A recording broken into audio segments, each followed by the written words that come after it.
Hello, good morning, good afternoon, and good evening to all of you.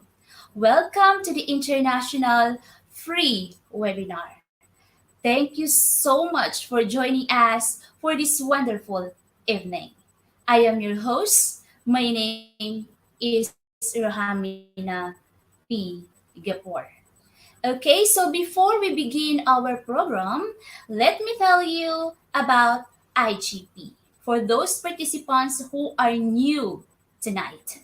The Institute of Global Professionals serves as a resource to students and the community, providing holistic social work and education to create a competent generation. We have organized this webinar, training, offline, and online courses from best and trained speakers, trainers from all over the world to create a best learning platform for all of you.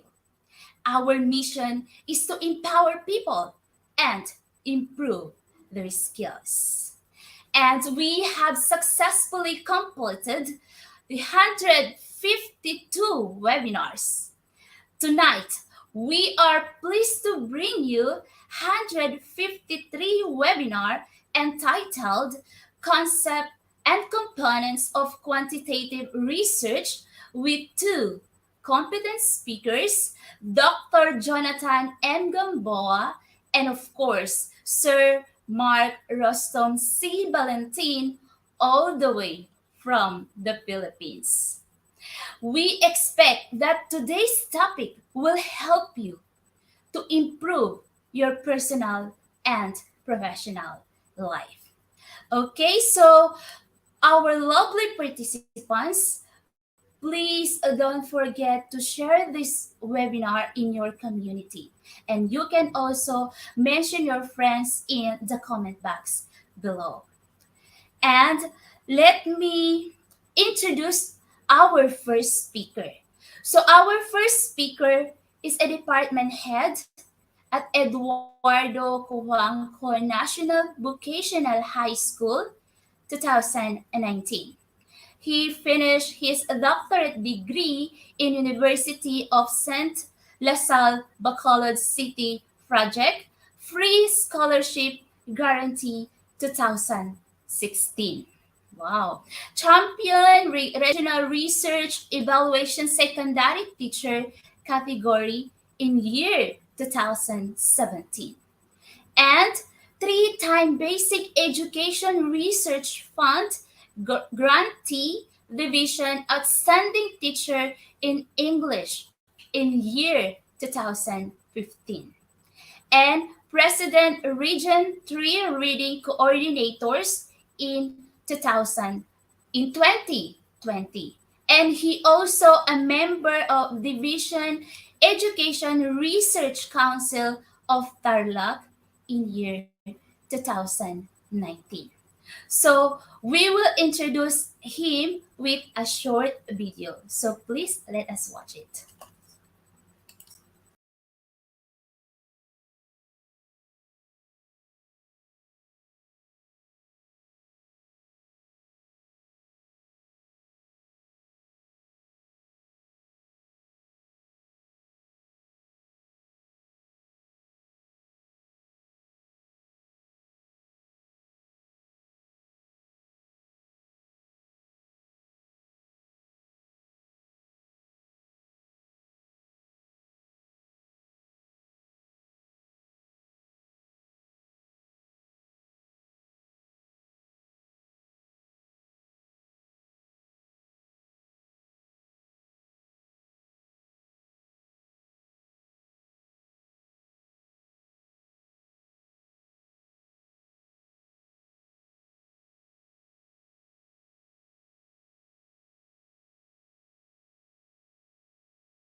Wonderful introduction.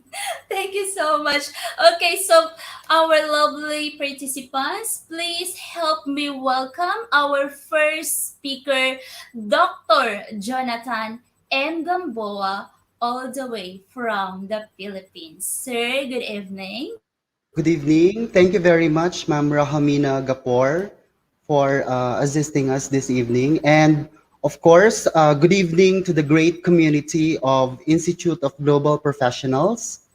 It's 8 p.m. here in the Philippines, and we wish that everyone's fine, comfortably settled at home, and ready to share and participate in our academic gathering tonight.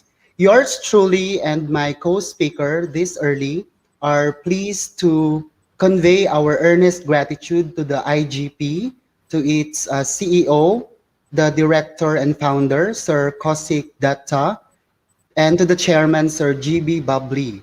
We also would wish to express our great thanks to Ma'am Rohamina Gapor, our moderator, and special thanks to Sir Redentor Tabamo for helping us. We would like to say our greetings of Mabuhay, that means long live in the Philippines, to all participants present here in the platform and to our school or station where we are presently connected, to the Eduardo Coanco National Vocational High School in my case.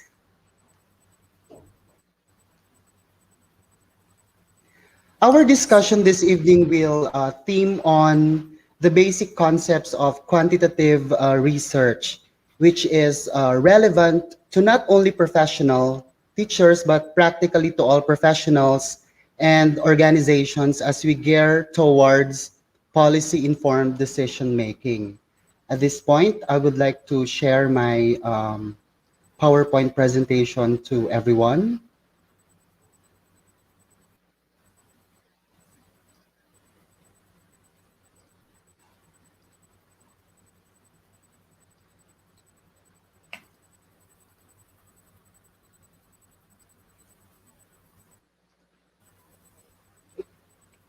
So the title of the presentation this evening is Basic Concepts of Quantitative Research.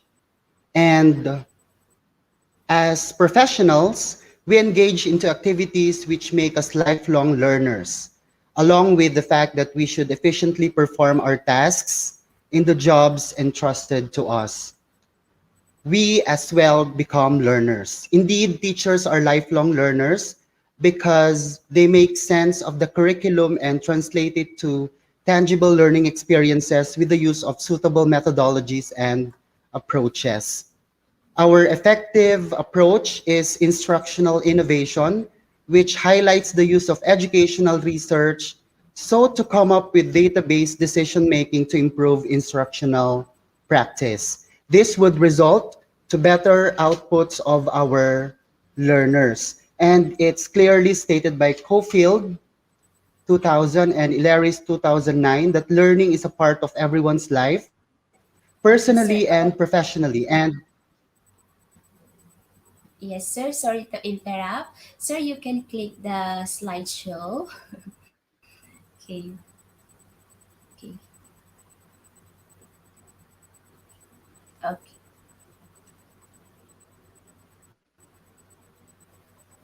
F5, sir. yes, ma'am.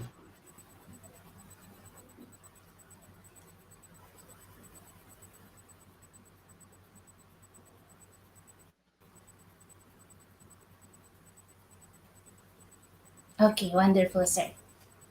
Thank you very Thank much, you so much, ma'am. sir. Good luck, sir. Okay. All right. So as I was mentioning a while back, learning is a part of everyone's professional and personal life. And it is inevitable to imagine that learning happens all the time, regardless whether intentionally or unconsciously. In a recent research conducted by Ulia, Barrera, and Acompanado in 2017, entitled Philippine Classroom Teachers as Researchers, Teachers perceptions, motivations, and challenges, teachers had positive perceptions towards doing research and its benefits to their teaching practice and students' learning process. In the Department of Education in the Philippines, with the guidance of useful directives from our superiors, we put value and premium to research as a potent avenue in finding solutions to perennial problems experienced by the teachers and all of the stakeholders in general.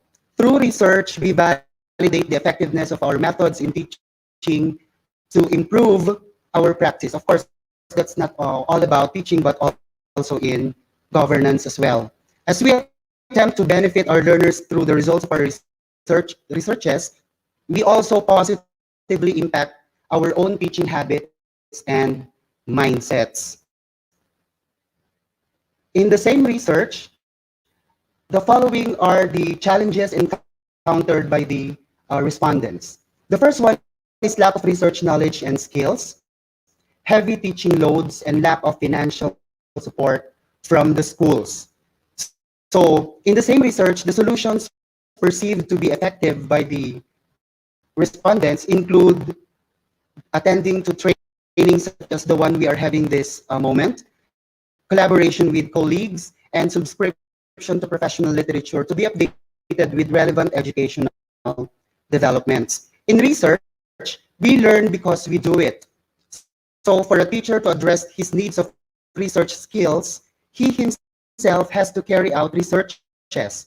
One good starting point is the widely used quantitative research, which we will discuss this evening. Quantitative research puts premium on breadth, statistical descriptions, and generalizability.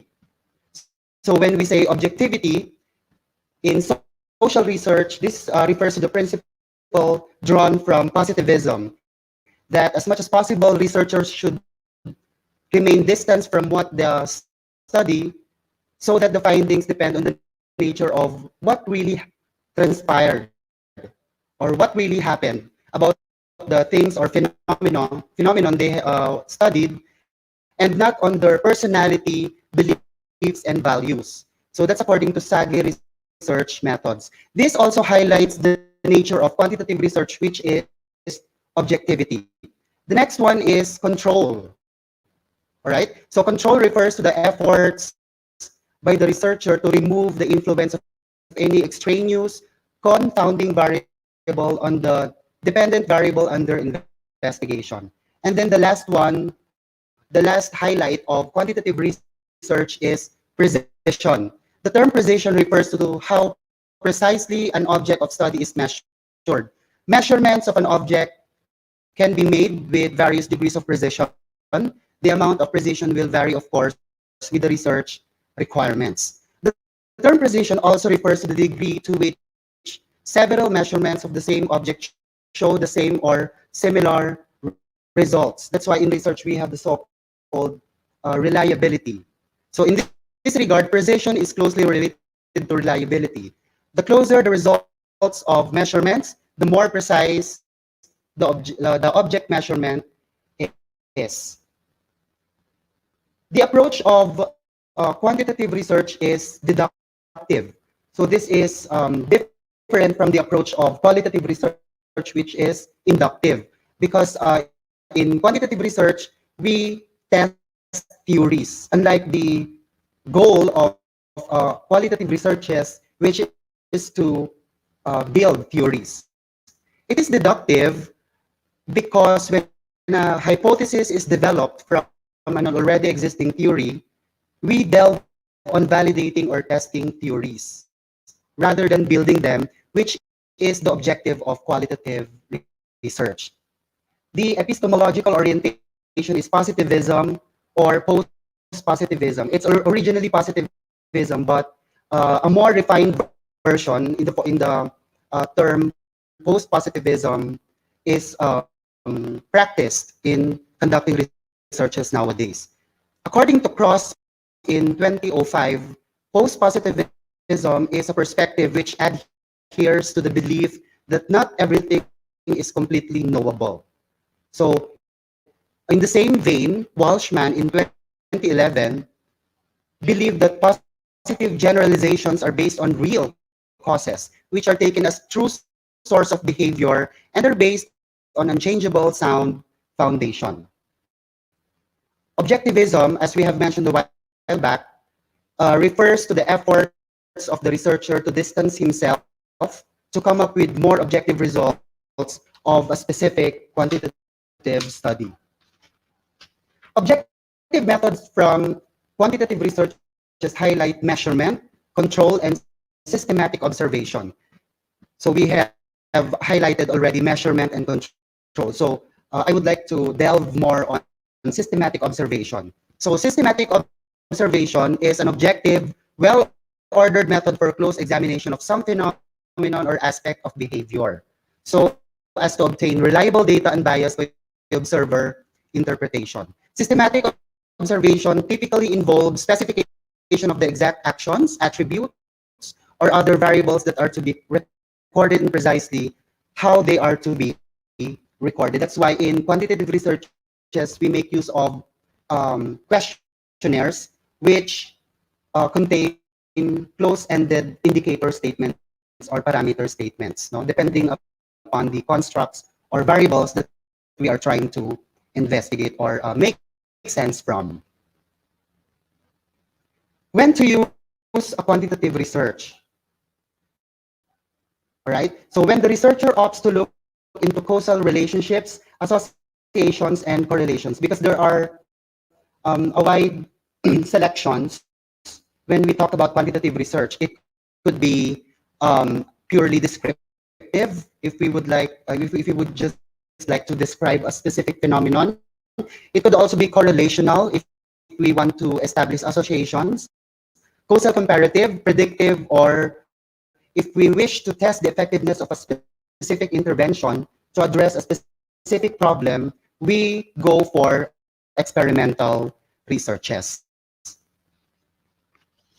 So here, for greater understanding, we would like to try to compare quanti and quali research. So quanti research focuses on testing theories, while quali explores ideas and formulates a theory or hypothesis.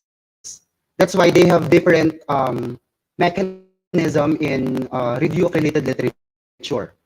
So under quantitative research, analyzed through math and statistical analysis, whereas quali analyzed by summarizing, categorizing, and interpreting. So we make themes, all right, under qualitative research. In quanti research, it's mainly expressed in numbers, graphs, and tables, whereas in quali, we express the findings in words or narrations. Quanti requires many respondents, whereas quali, few respondents only. In a case study, 10 respondents is acceptable already. In quanti, the questions are closed, open-ended in quali, and the key terms under quantitative research is testing, measurement, objectivity, and replicability. Whereas in quali research, we delve on the terms understanding, context, complexity, and subjectivity. According to Parsons and others in 2016, quantitative research designs were more prevalent than qualitative designs. So what could be the reasons?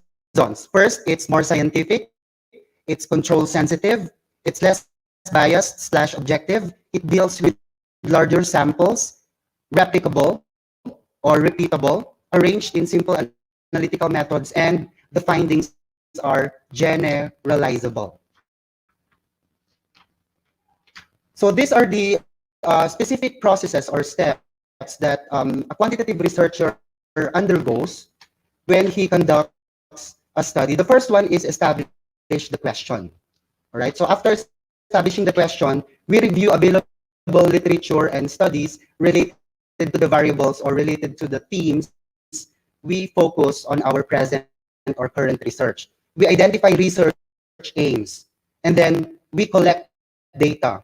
We analyze the data and report the findings. So before we proceed or commence to collecting data, we make use of make sure that all research protocols, our instruments should be validated already. And I always tell this to my colleagues that the research problems should be defined properly. All right, the problems should be um, the researcher should be able to quantify, all right, or provide answers to the problems.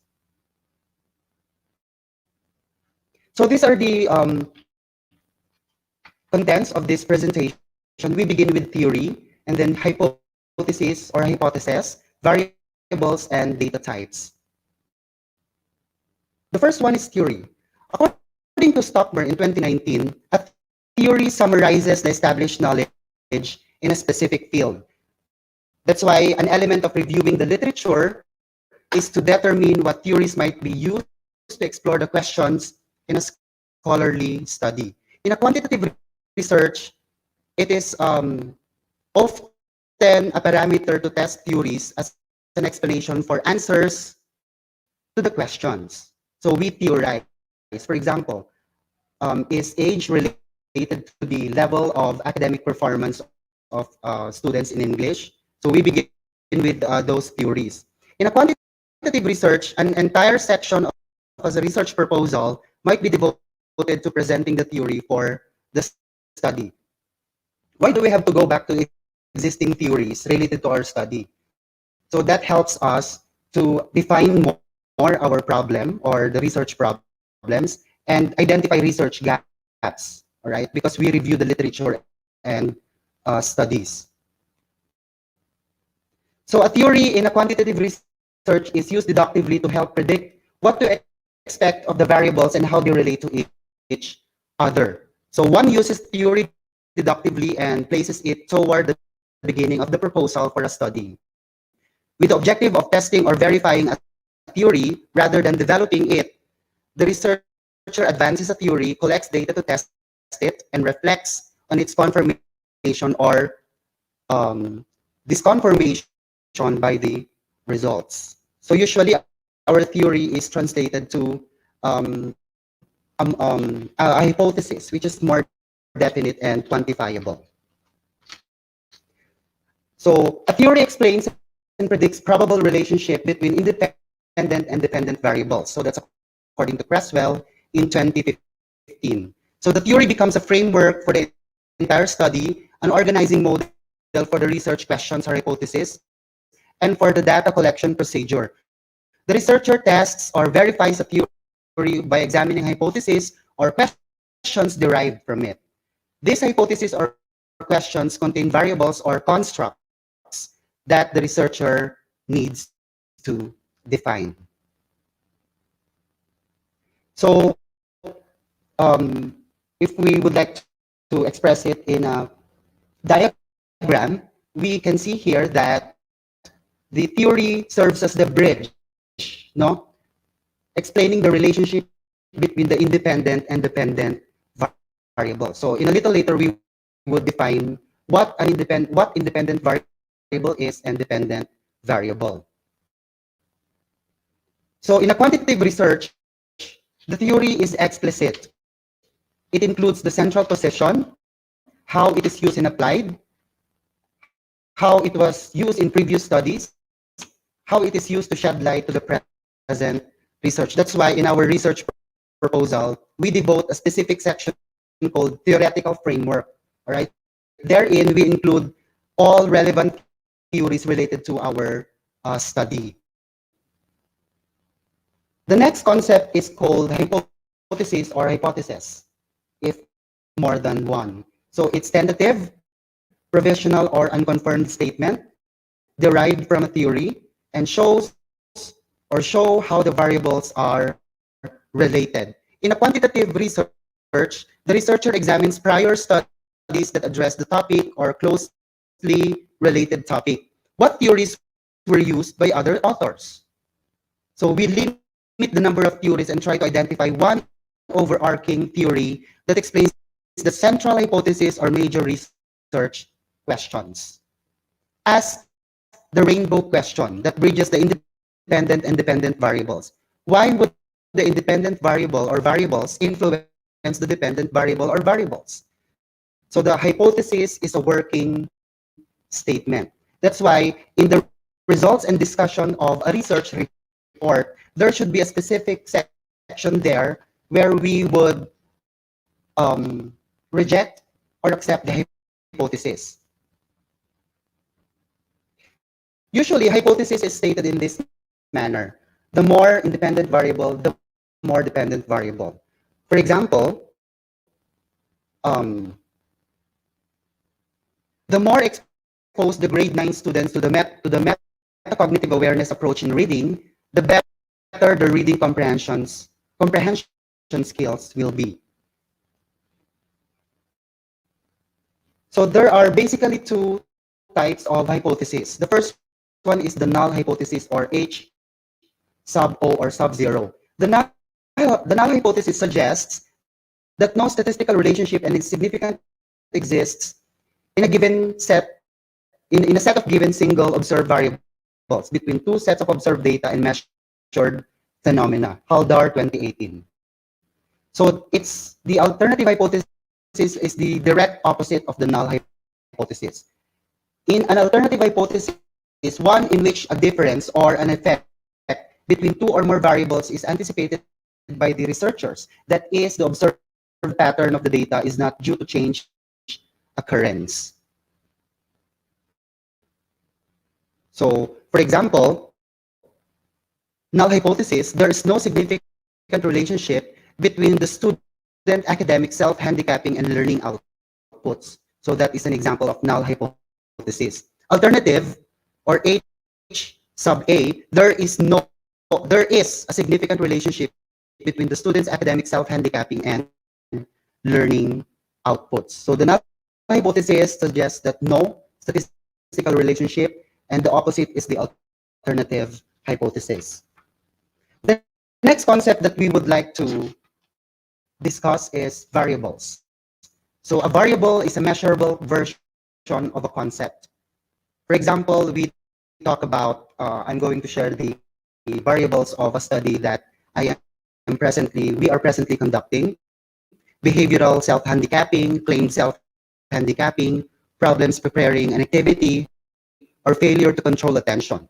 So when we say variable, um, these are the more measurable concepts of our research study. So we could specify them, we could express them in sub-variables. For example, under academic self-handicapping, the variables that I mentioned a while back, behavioral, claim, problems preparing an activity, and failure to control attention. So let us try to differentiate concepts, construct, variables, and constant. Concepts are general notations or abstract ideas, whereas construct, we fit together the ideas, no? We build. So that's why in research we have the so-called construct validity. So the questionnaire will be floated or piloted to a group of respondents, and then through statistical analysis, all of the statements that measure the same construct are grouped. When we say variables, it could be a situation, number, or quantity that can vary or varied, whereas constant, a number or quantity that does not vary. So variables are usually grouped into two. We have the independent and dependent. So the independent variable causes something to the dependent variable. So the dependent variable, or represented by y, it is the variable that is affected by a cost caused by the independent variable. In a quantitative measure, this is usually the factor we want to measure, the dependent variable. This is the variable that the researcher is trying to give an explanation, because you will try to make sense or measure the level, all right, of the effect caused by the independent variable. So how are you going to measure that? It will be expressed in the dependent variable, or it could be measured through the effect on the independent variables. So independent variables are those that cause, influence, or affect outcomes. For example, um, a specific intervention. For example, the metacognitive awareness strategy in reading comprehension. So that's the independent variable. So the dependent variable is the reading skills of the students. So if we would like to ask if the metacognitive awareness strategy is used, would the reading comprehension skills of the students be improved? So that's the cause. It's like the cause independent, and the effect is measured through the dependent variable. Dependent variables are those that depend on the independent variables. They are the outcomes or results of the influence of the independent variables. Other names for dependent variables are criterion, outcome, and effect variables.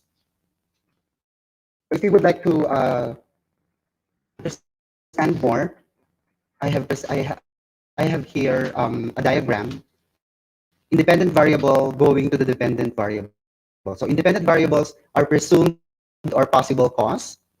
For example, if we use this intervention, it would contribute so that this dependent variable would increase. So it's the presumed results. This is according to Frankel and others, 2012. Okay. So the last concept that we would like to discuss is about data types. So the types of data are usually divided into two. We have the quantitative data types and the qualitative data types. The quantitative data types are the data that can be measured with numbers, such as duration or speed. So under the quantity data types, we have the discrete, continuous, interval, and ratio. So under the discrete, whole numbers that can be broken down, such as a number of items. For example, a number of ball pens, number of notebooks, no? Continuous, numbers that can be broken down, such as height or weight. Interval, numbers with known differences between variables, such as time. For example, number of or amount of time we use our cell phones, no? So 1 to 2 hours, 3 to 4 hours, and so on. Ratio, numbers that have measurable intervals where difference can be determined, such as height or weight. So under the qualitative group, so these are usually non-numerical data that is categorical, such as yes or no response. For example, eye color. No? Nominal, data used for naming variables such as hair color. And ordinal, data used to describe the order of values, such as, for example, number 1, happy, 2 refers to neutral, and 3, unhappy.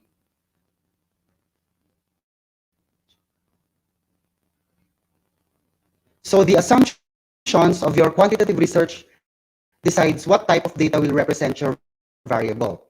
So our research problems should be answered by the right type of data. Because if that's not going to be the case, we will not be able to effectively or sufficiently answer or provide findings or data to the problems that we have raised in our research. So in partnership with a statistician, we could try to subject our data or the type of data that we are going to use so that it could fit, all right, to the questions that we have posed in our research.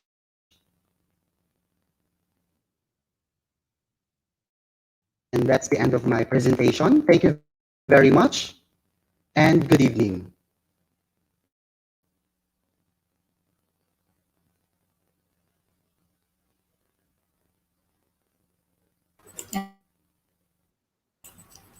Okay, sir.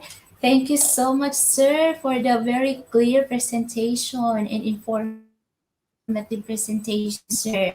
So you discussed the difference between quantitative and qualitative research and also the types of data. Very clear presentation, sir. Thank you so much. And to our dear participants, please let us thank Dr. Jonathan and Gamboa for his wonderful presentation tonight. Thank you so much, sir. Thank you very much, Ma'am Rahamina, and I would like to apologize for the glitches that happened a while back. I hope you understand me. Thank you very much, and mabuhay from the Philippines. Yes, thank you so much, sir. Okay, so it's time to move on to our next speaker. So our second speaker is Bachelor of Secondary Education, major in mathematics, cum laude at Tarlac State University.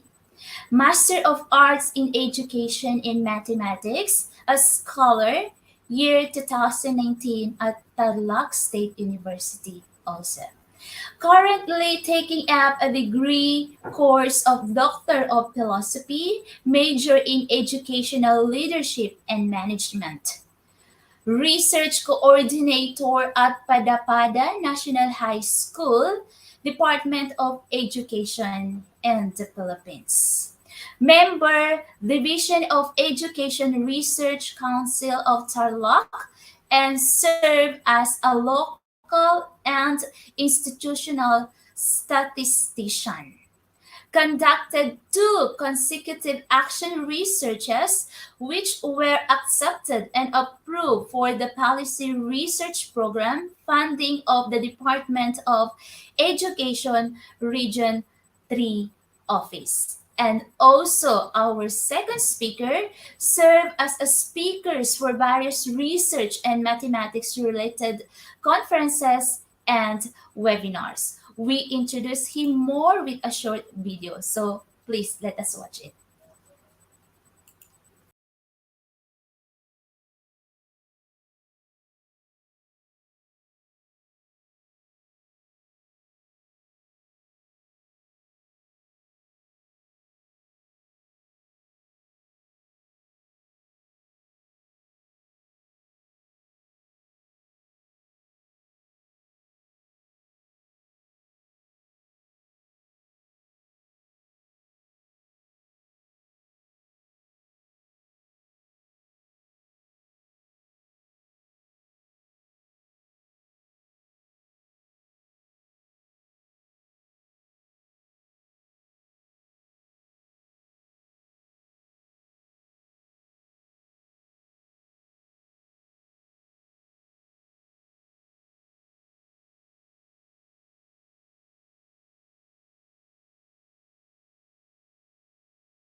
Research and mathematics related conferences and webinars in the district and the division as well.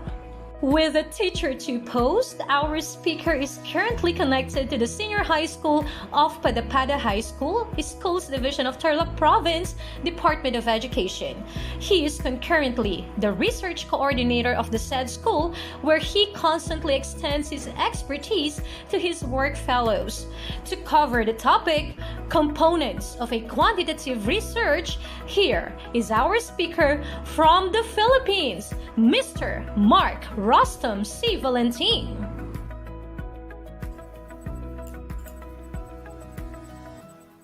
Speaker from the Philippines.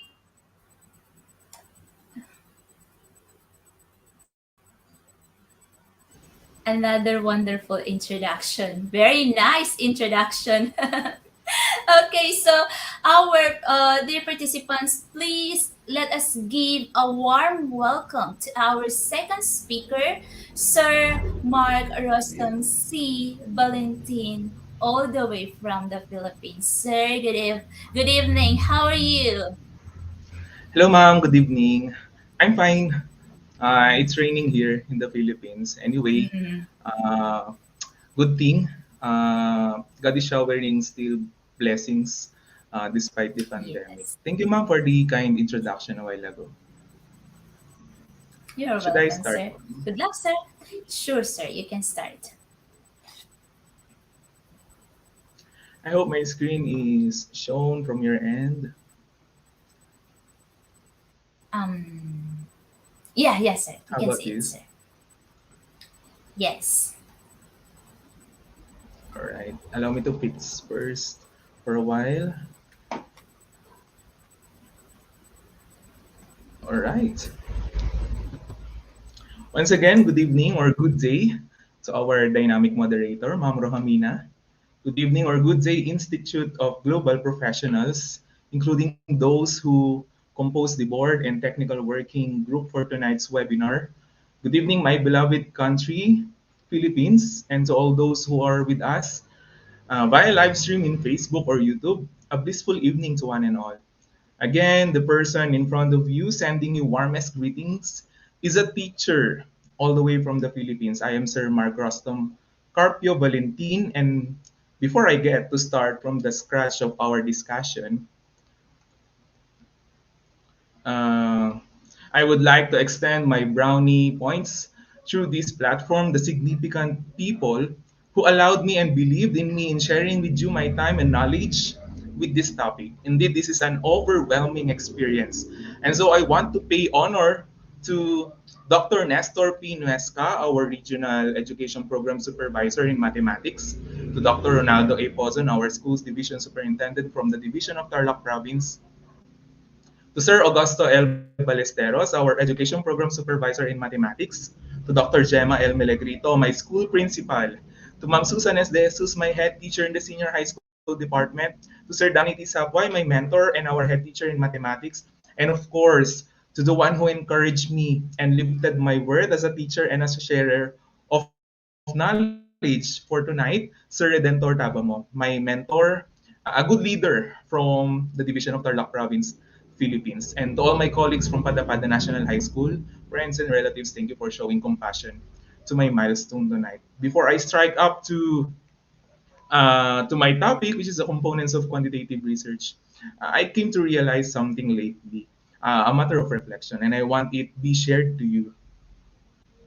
Getting hooked up by the truth of advantages that the pandemic had brought us despite shared adversities and negativities we experience here in the community. From the conventional way of attending seminars, trainings, and conferences, here we come today, facing our screens, making way out to reach out to you across the globe, which I never expected to be able to do in my life. Because I know I fear traveling through planes across the globe, and I fear feeling homesick. Kidding aside, at my age, never actually got to experience flying through a plane even before the pandemic arose. And part of the lucky treats we receive from this pandemic is we get to acquire wholesome knowledge from IGP that is for free. And take note, it is an international platform.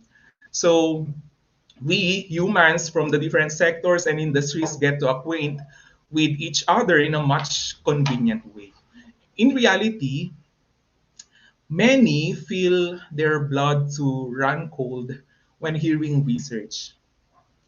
Many people who were not used to it get scared of their wits when doing research. And for tonight, it is my job to recruit the people with us, hearing us tonight, to cut a dash with quantitative researching, to persuade you that research has something to offer and guide you to see even a bit of thing in its beauty.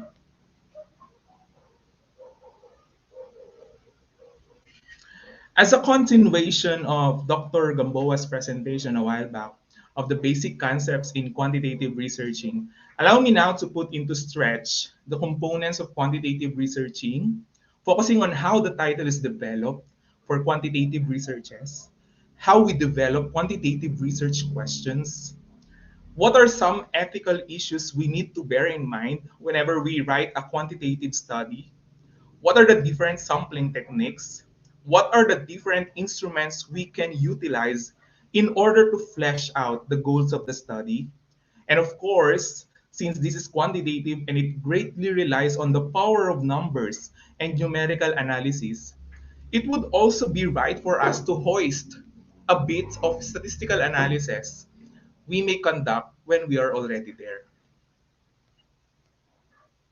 Whenever I give a talk on quantitative researching, I can't help not to mention or touch even a bit of concept, differentiating it from its contrast, which is the qualitative research.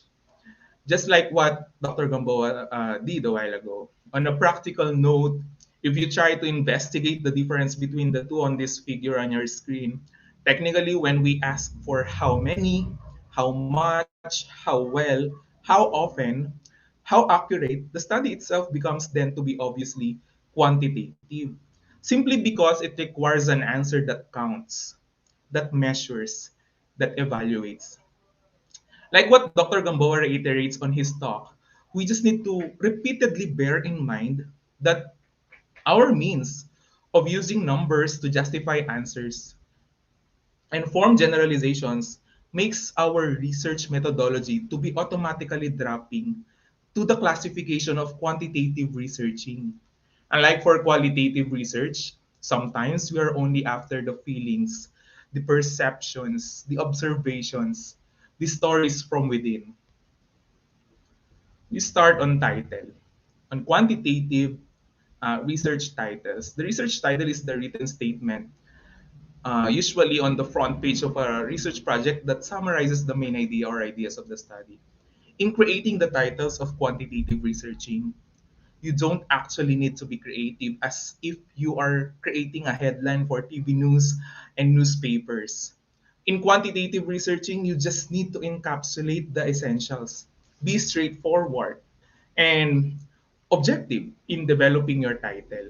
Always start with a working title. There will be no such perfect title on a single snap. Sometimes, when you dream and plan for your study, sudden variables may spring out of your consciousness.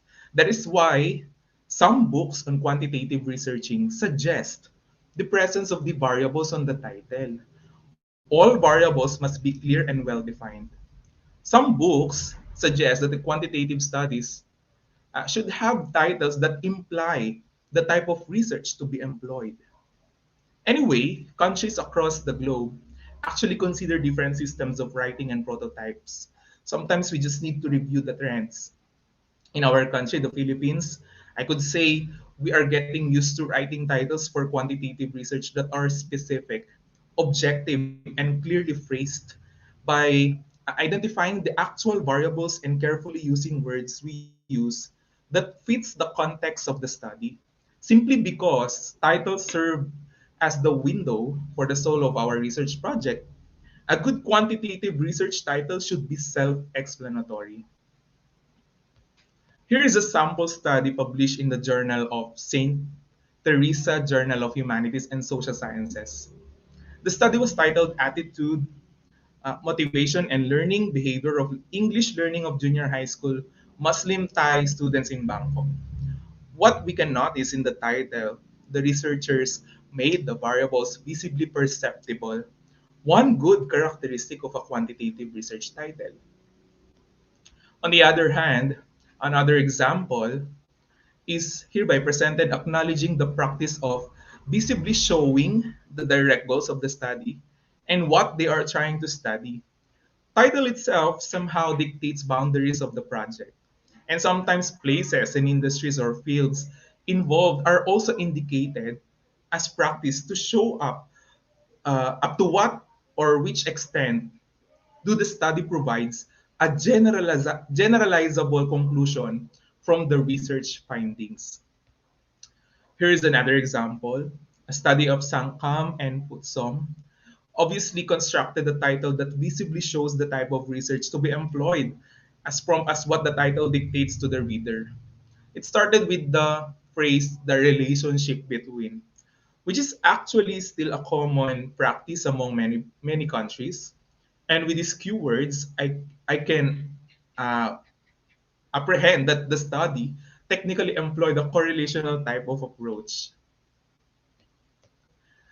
The three aforementioned sample titles I got were far different from the approach on how this fourth research title was developed and constructed. This fourth title focused more on the creativity of how the researcher will attract the readers to get interest on reading it. It is quite intriguing, and of course, the use of words are limitless. This is an example of a qualitative research. It does not require any of the suggestions I told you a while ago. When you construct a qualitative research title, it's like making a book like title and article like headlines or titles in a book or magazine. So that's it for title. Now we move to research questions. The research questions are basically composed of the different questions that the entire study will answer. Thus, they are all in question form. The research questions contain two parts, the general problem and the specific questions. The general problem are actually anchored to the title or the main research problem, while the specific questions are anchored to the general problem itself.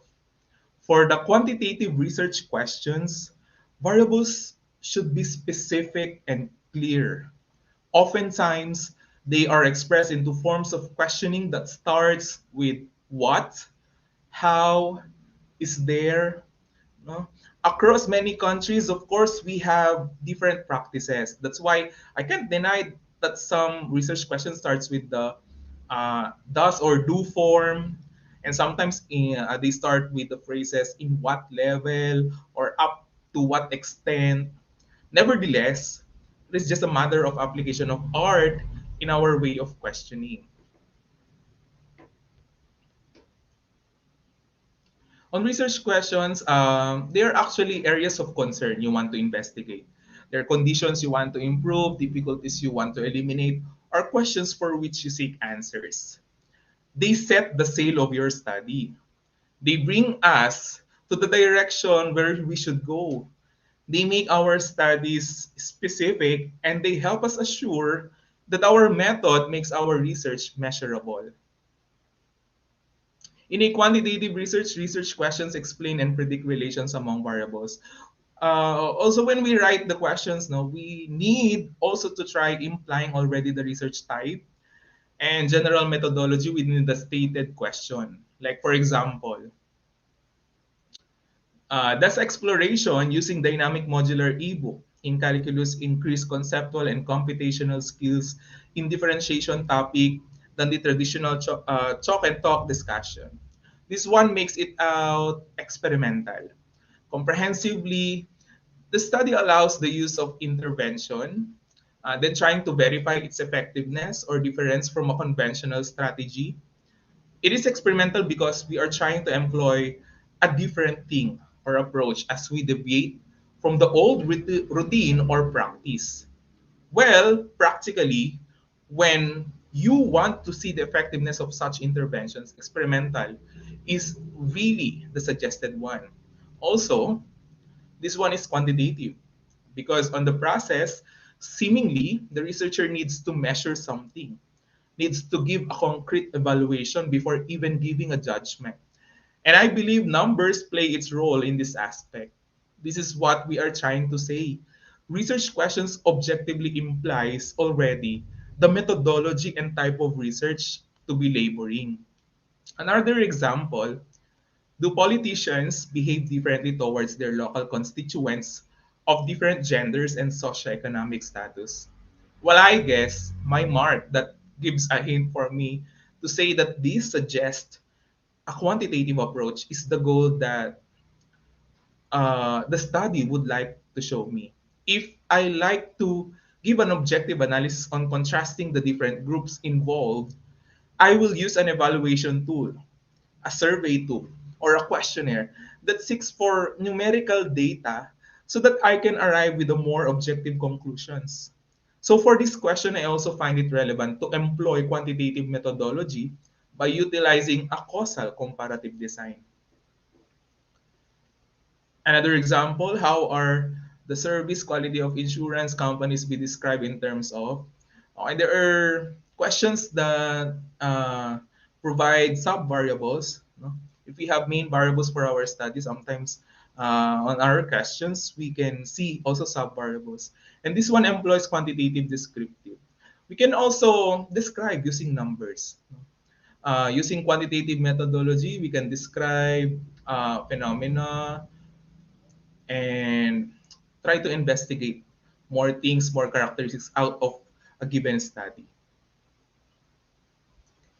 Quantitative research questions can be, there are only three. For the first one, descriptive questions. No?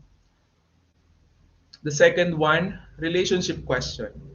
We can also construct a comparison question. In writing your quantitative research questions, you just need to remember these three forms.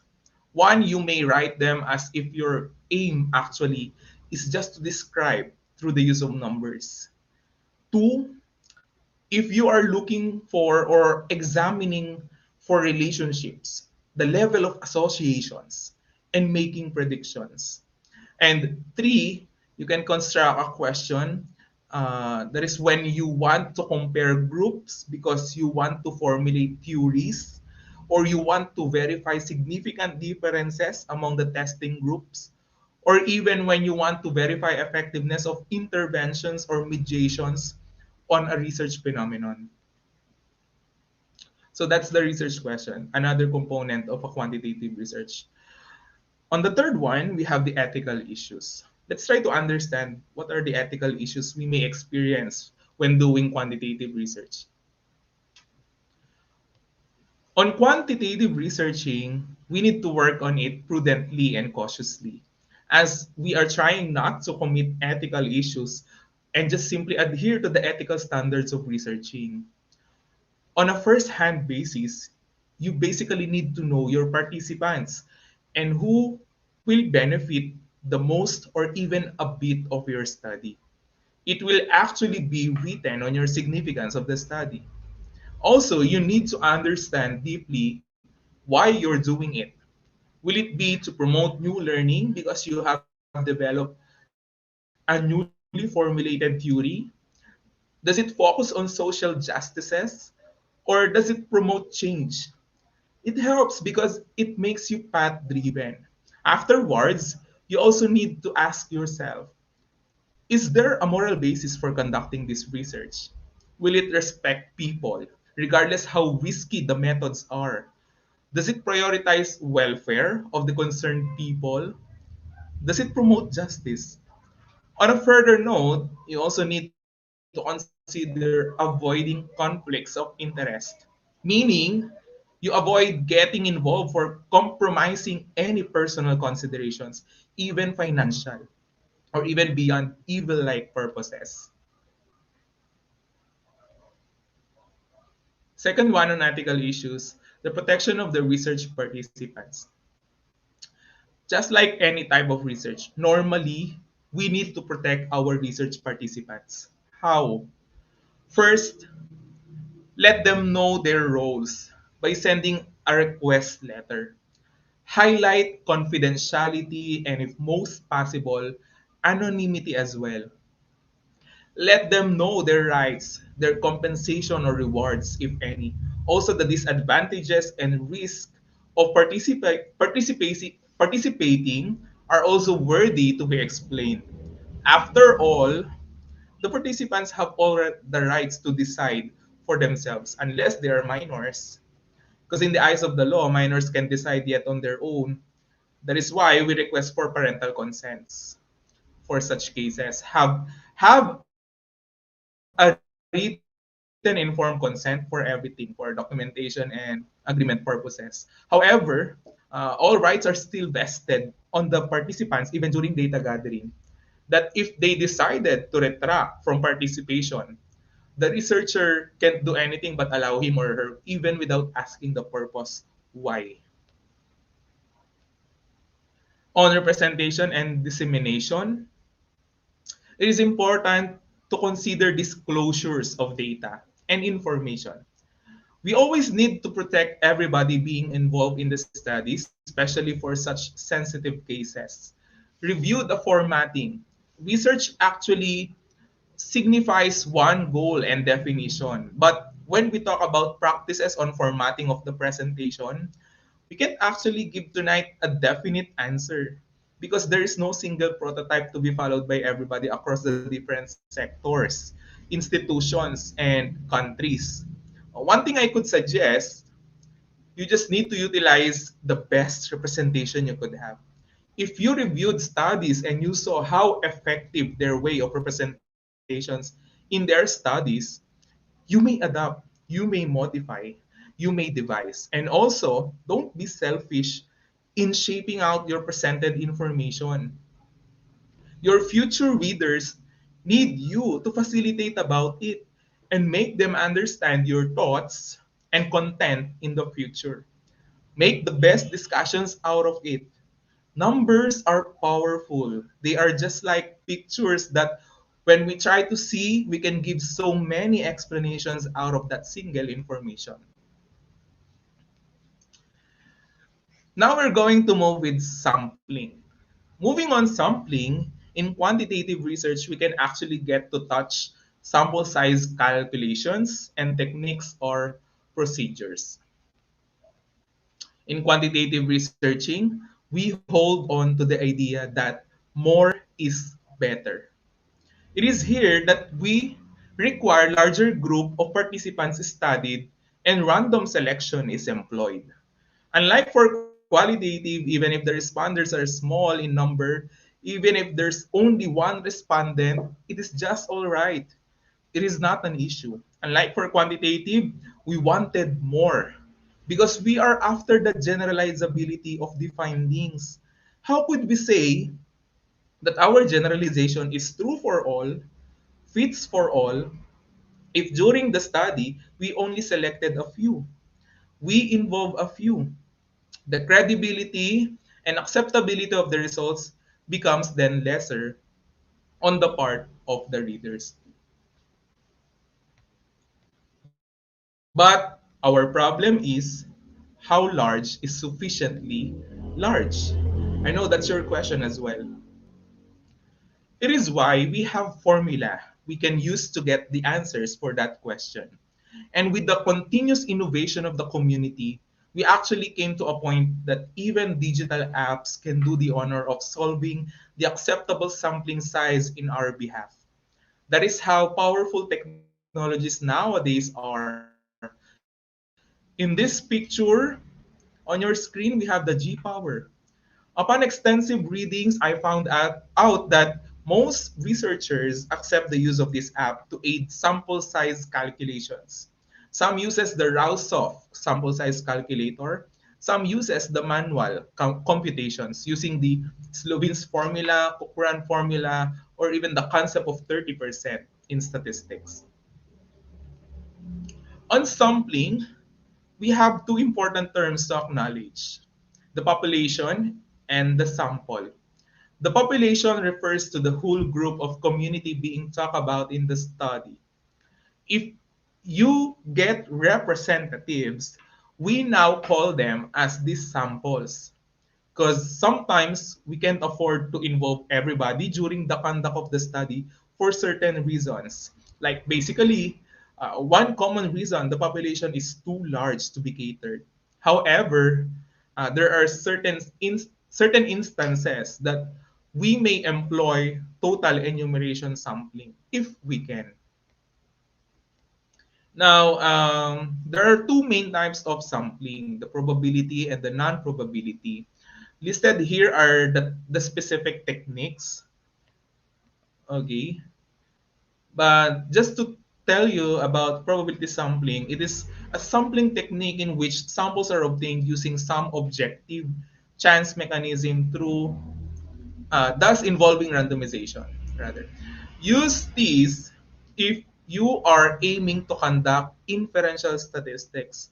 Do not opt to utilize a non-probability type of sampling it will lessen the credibility of your results. Now, the other one, the non-probability sampling, uh, such as the convenience sampling, quota sampling, and snowball sampling, those are non-probability. The probability of each case being selected from the total population is not known when you use this type of sampling. For non-probability, this becomes an option when you are just conducting quantitative descriptive studies, since there is no randomization required for these sampling techniques. So that's sampling. Now, another component of the quantitative research is the instrumentation. On instrumentation, we can have both instruments designed for researchers' use and designed for the participants' use. As a researcher, you may use rating scales, observation forms, tally sheets, flow charts, performance checklist, time and motion log, and the like. These materials are to be used by the researcher because they are designed to measure something on the lens of the researcher himself or herself. While there are instruments that need to be given out or distributed to the participants because we can do the honor of measuring what is needed to be measured in the study. We just need to secure in the conduct of the study that what data are we intended looking for? Is it on our own personal lens or on the lens of the participants? If it's on the lens of the participants, here are the recommended instruments we could distribute depending on the nature of the data needed. Oftentimes, when we actually use in quantitative researching are the following questionnaires, self checklist, scales, inventories, performance tests, examinations, and the like. Most are likely to be used, and we just need to assess which appropriate one fits the objectives of the study, which will accurately measure the indicators and variables, and which instrument is applicable on the level of the participants. Now, before engaging yourself in instrument making, you need to clarify what information you need to gather. It would be a difficult thing if your instruments would not fit the intentions. That's the problem with adaptions. Some readily available materials are actually well constructed, but when you review them and assess their goodness of fit in the objectives of the study, it does not match other parts of concern of the study. It is like giving a flesh to a wrong skeleton. As a recommendation, first thing you need to do when developing or constructing your own instrument, have a clear plan. Identify your variables in your research questions and a hypothesis to make sure you are covering everything. Second, identify the instrument you will use. Ask yourself, one, will I use performance measures? Will it be cognitive? Would it be behavior? All right. So two, will I gather personal information as well among my respondents, like the name, the gender, socioeconomic status? Do I need them? Three, ask yourself, how will you conduct the data gathering? Actual, face-to-face, phone surveys, mail, or and four, ask what type of questionnaire should you utilize after doing all of these things. You need to construct your instrument.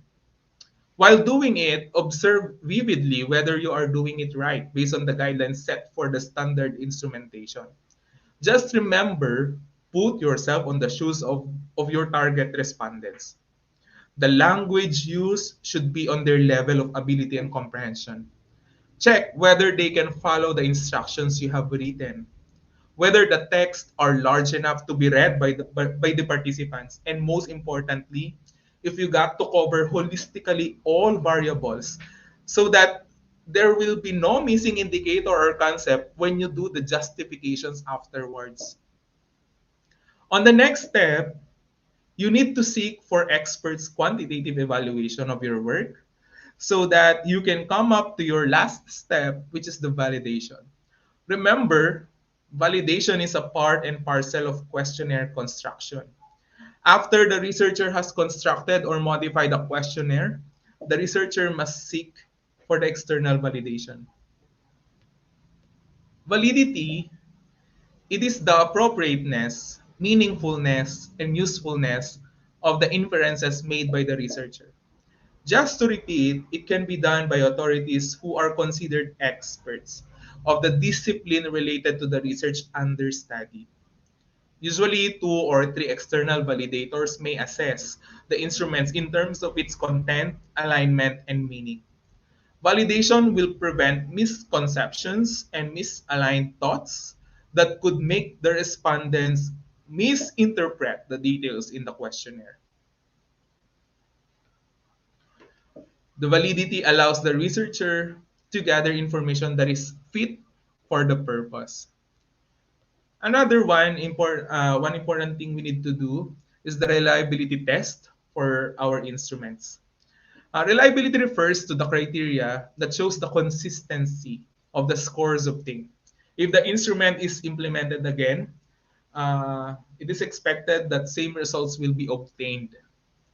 Technically, this is also vital to instrumentation in conducting a research. Aside from securing that our instruments obtain valid constructs and content, we should also secure the coherence within the questions or items we included.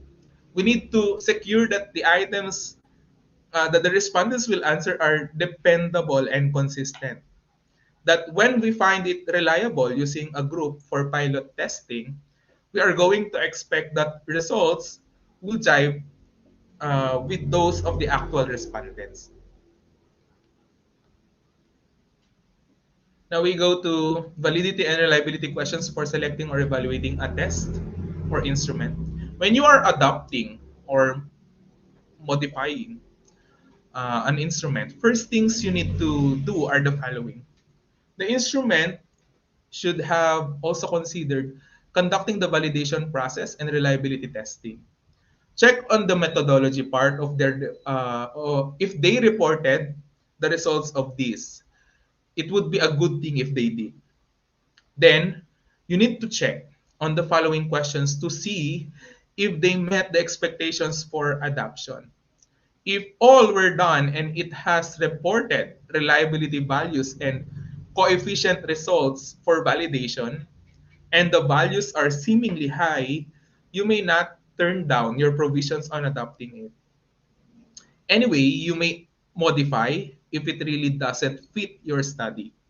Sometimes there were a few variables that you need to omit because they were not part of your scope, but never forget to cite them as your references because in one way or another, their instrument help you in developing your own, isn't it? Okay, so we're going towards the end, almost the end. We are now going to have the next component, which is the quantitative data analysis. Of course, this one will not be omitted. Right? It is essential. Data analysis for quantitative researchers. We need to understand statistics. It's actually divided into two: the descriptive statistics and inferential statistics.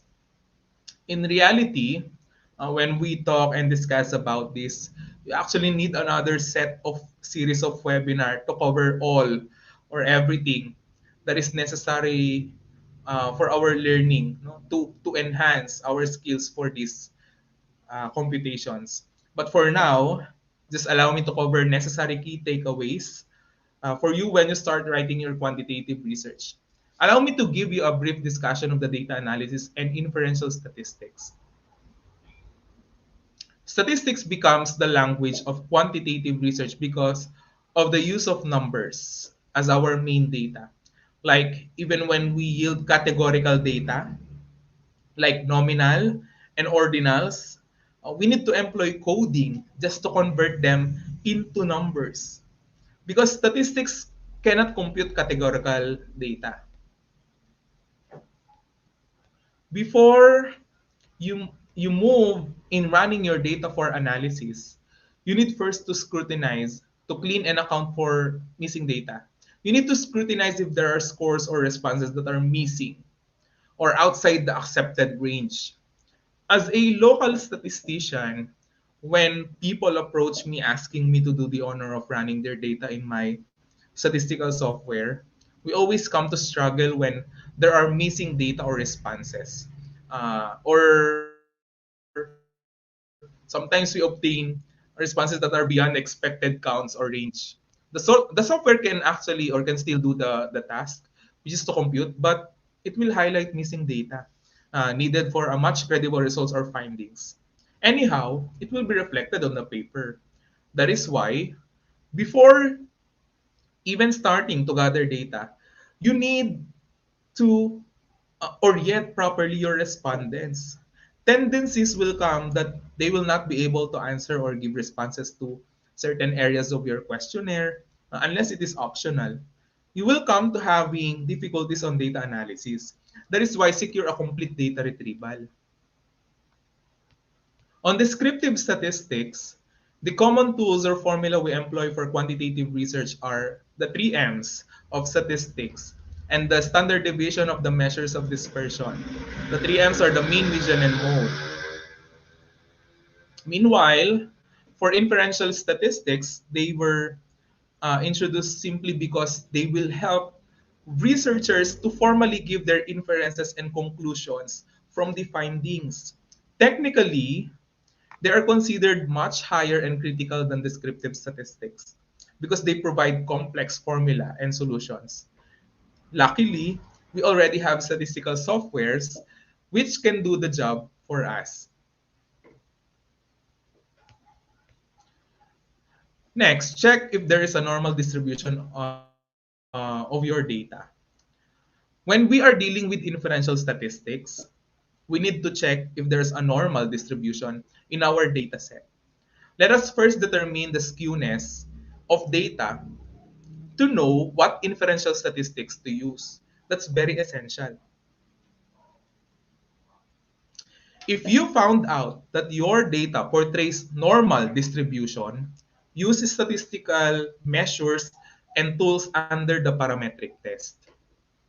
If not, simply use those that are classified under the non-parametric test.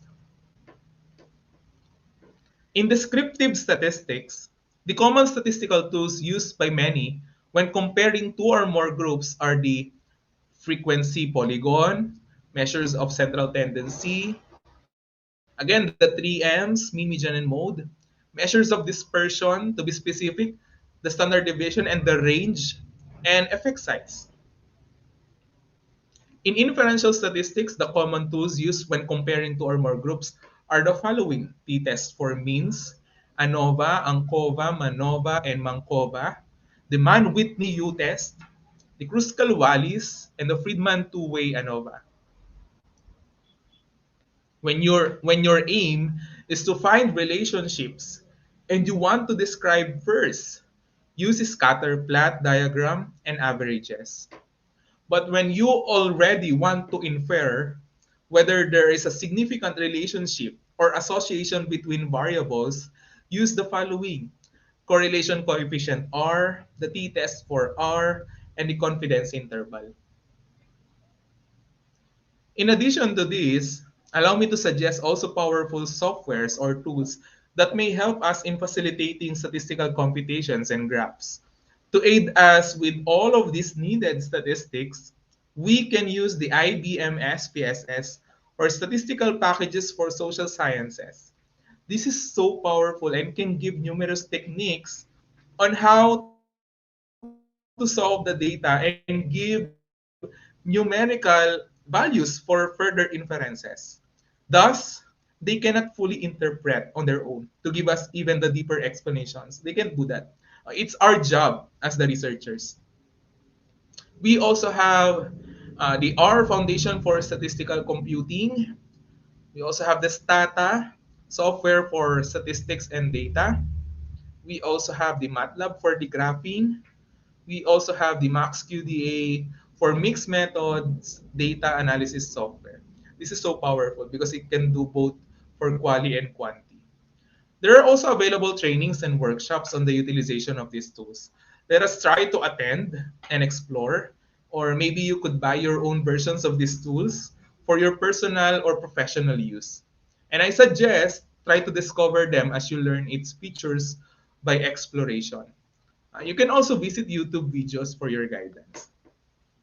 Before I end my discussion, I want to share with you this quotation from Albert Einstein saying, imagination is the highest form of research.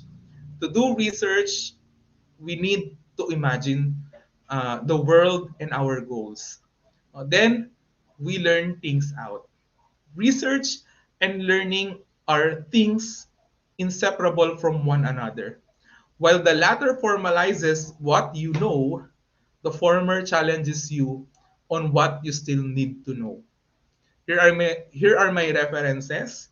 And thank you once again, Mabuhay, to Institute of Global Professionals, the moderators and staffs, and all who patiently listened on our discussion even up to this point in time that is already late in the evening. Mabuhay po tayo lahat.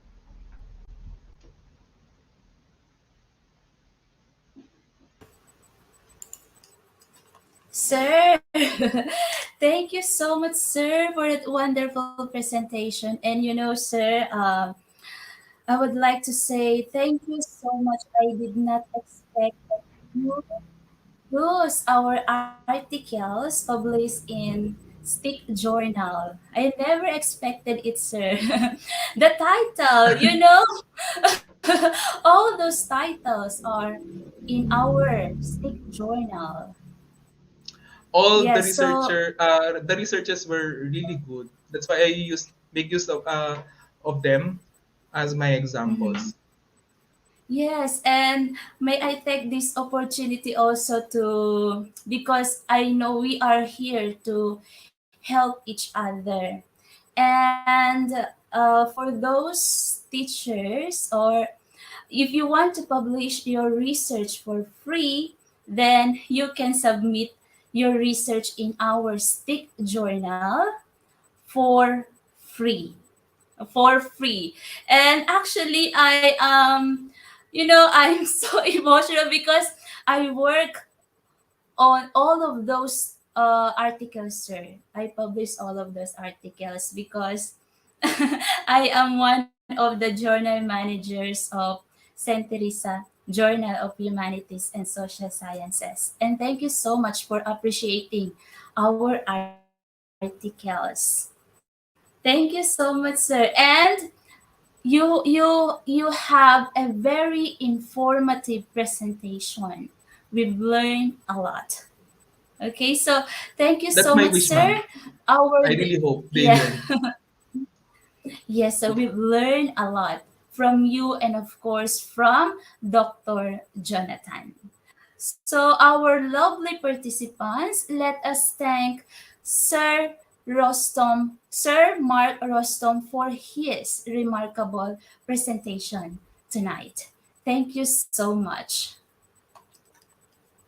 Okay, then our lovely participants, just like what I have mentioned, if you want to publish your research for free, then you can contact me privately. Okay, and then now, time for quiz competition.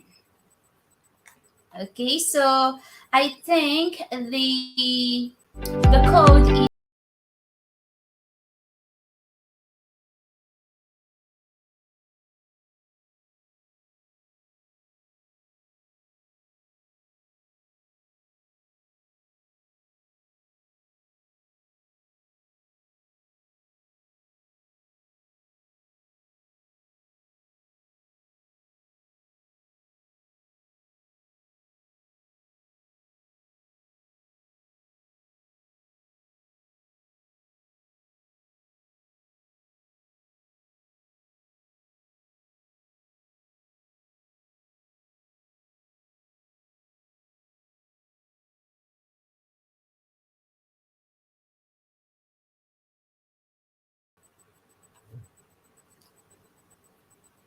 Okay, right now we have 85 participants in our quiz competition. So, uh, dear participants, our code for tonight webinar or for tonight's quiz is IGP quiz. Okay, it is also available in the comment box. Okay, so again, our code for tonight quiz competition is IGP quiz.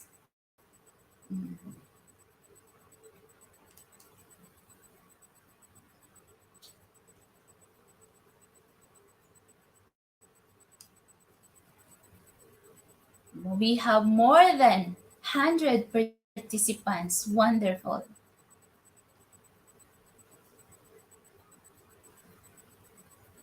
Hi, Sir Danny Sapway.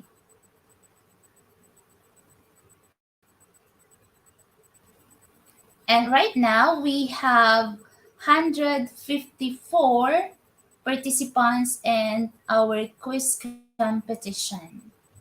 Okay, still waiting.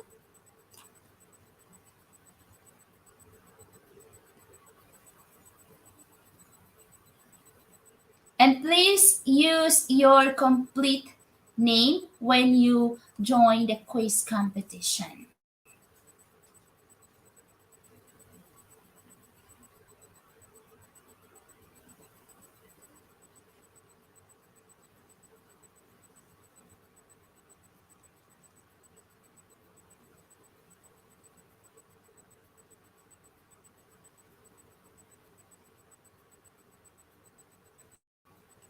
Okay, well, more 182. Wonderful.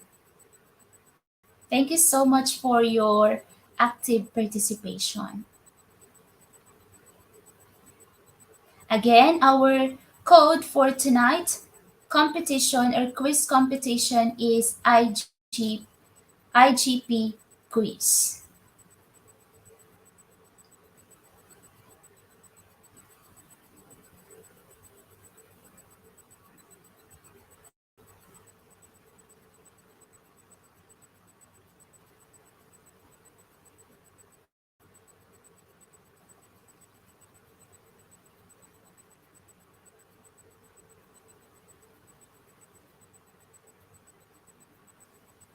Okay, almost 200 participants. Wow, more than 200. Exciting.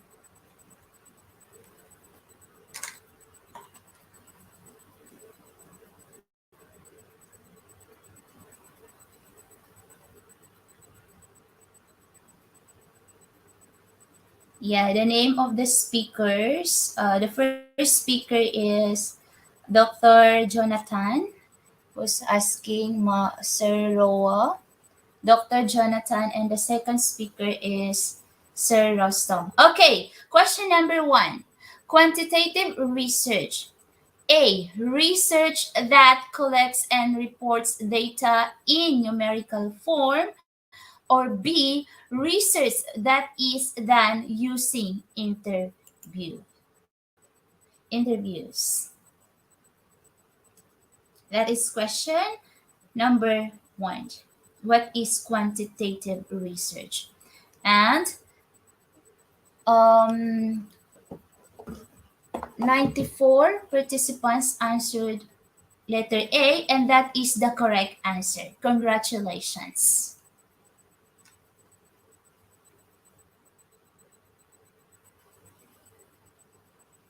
And okay, let us move on to question number two. Quantitative research uses A. Numbers to obtain precise measurements, or B. Words to describe human responses. So, what is your answer? A or B?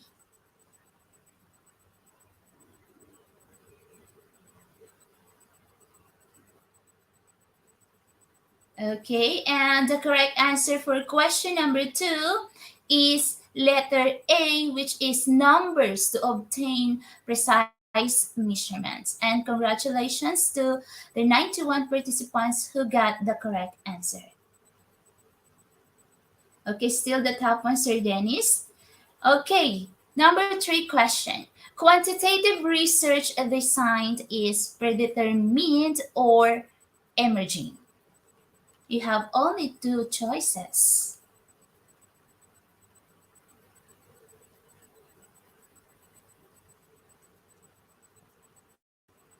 Okay, so the correct answer for question number three is letter A again, which is predetermined, and 72% of the participants got the correct answer. Congratulations. Sir Dennis, still Sir Dennis.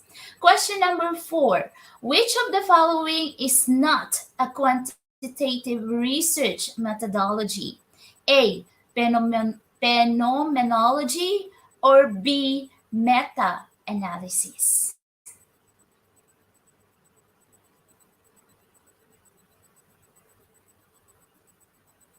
Okay, so the correct answer for question number four is letter A again.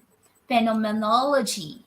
Congratulations to the 70% participants who got the correct answer.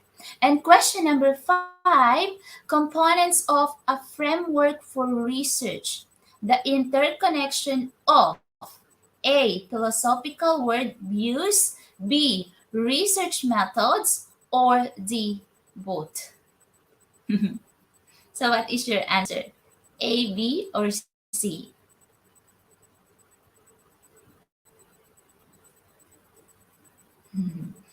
Okay, and the correct answer for question number five is letter C.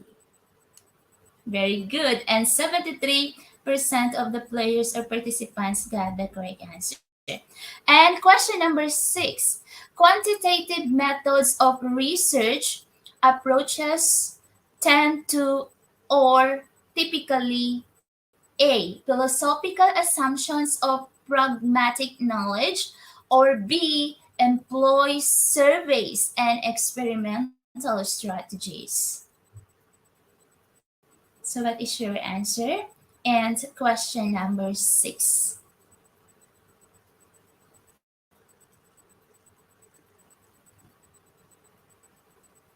Okay, so the correct answer for question number six is letter B, which is employ surveys and experimental strategies.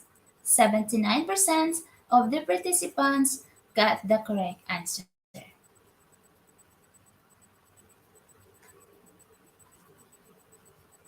Okay, let's move on to question number seven. Quantitative research methodology that focuses on the development of data collection instrument is blank. A. Meta-analysis, or B. Methodologic. So what is your answer for question number seven?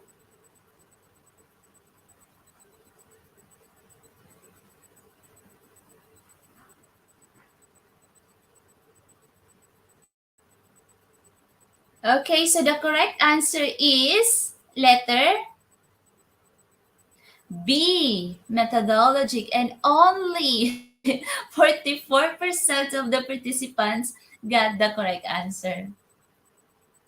Okay, and let's move on to question number 8. Qualitative and quantitative research is outlined in classification of research paradigms. These are A. Positivist, critical, and predictive, or B. Positivist, critical, and interpretive.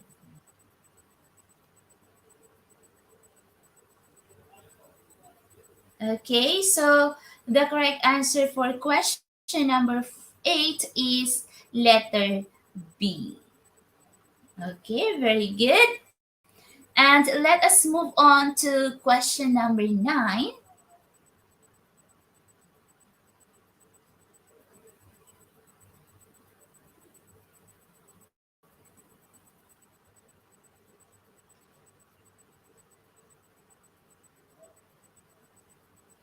A good research should A. Understand what is already known about an idea, or B. Clearly and concisely explain the purpose of an investigation. So, what is your answer? Is it A or B? Only 5% answer letter A. Okay, and the correct answer is letter B, and congratulations to the 95% of the participants who got the correct answer.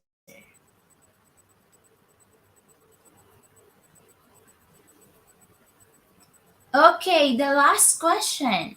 What is quantitative and data? A. Is it a category of market research based on the opinions of participants, or B is a category of market research based on gathering facts and figures? So what is your answer? And question number 10, our last question. So, okay, the correct answer is letter B, and 94% of the participants got the correct answer. Very good. And remember, we are all winners. Okay, congratulations to the top 10 winners for tonight competition. Sir Dennis is the top one, followed by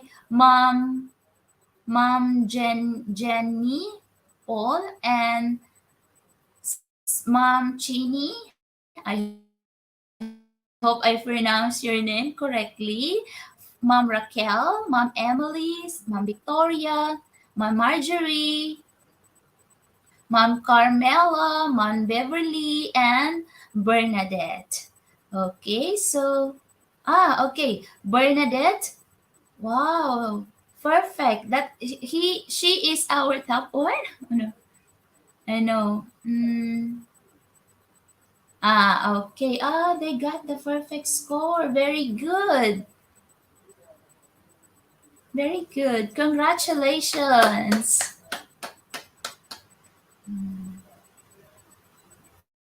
Congratulations to all the winners for tonight quiz competition. And be ready. We are moving to the Q&A portion.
Okay, hello, Sir Jonathan and Sir Mark Rustom.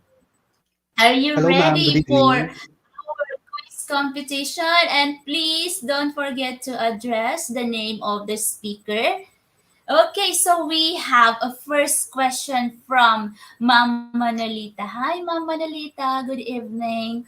For Dr. Gamboa, why is the statistical analysis important in quantitative inquiry? How to write statistical analysis in research paper? Ma'am Manolita, thank you so much for that wonderful question.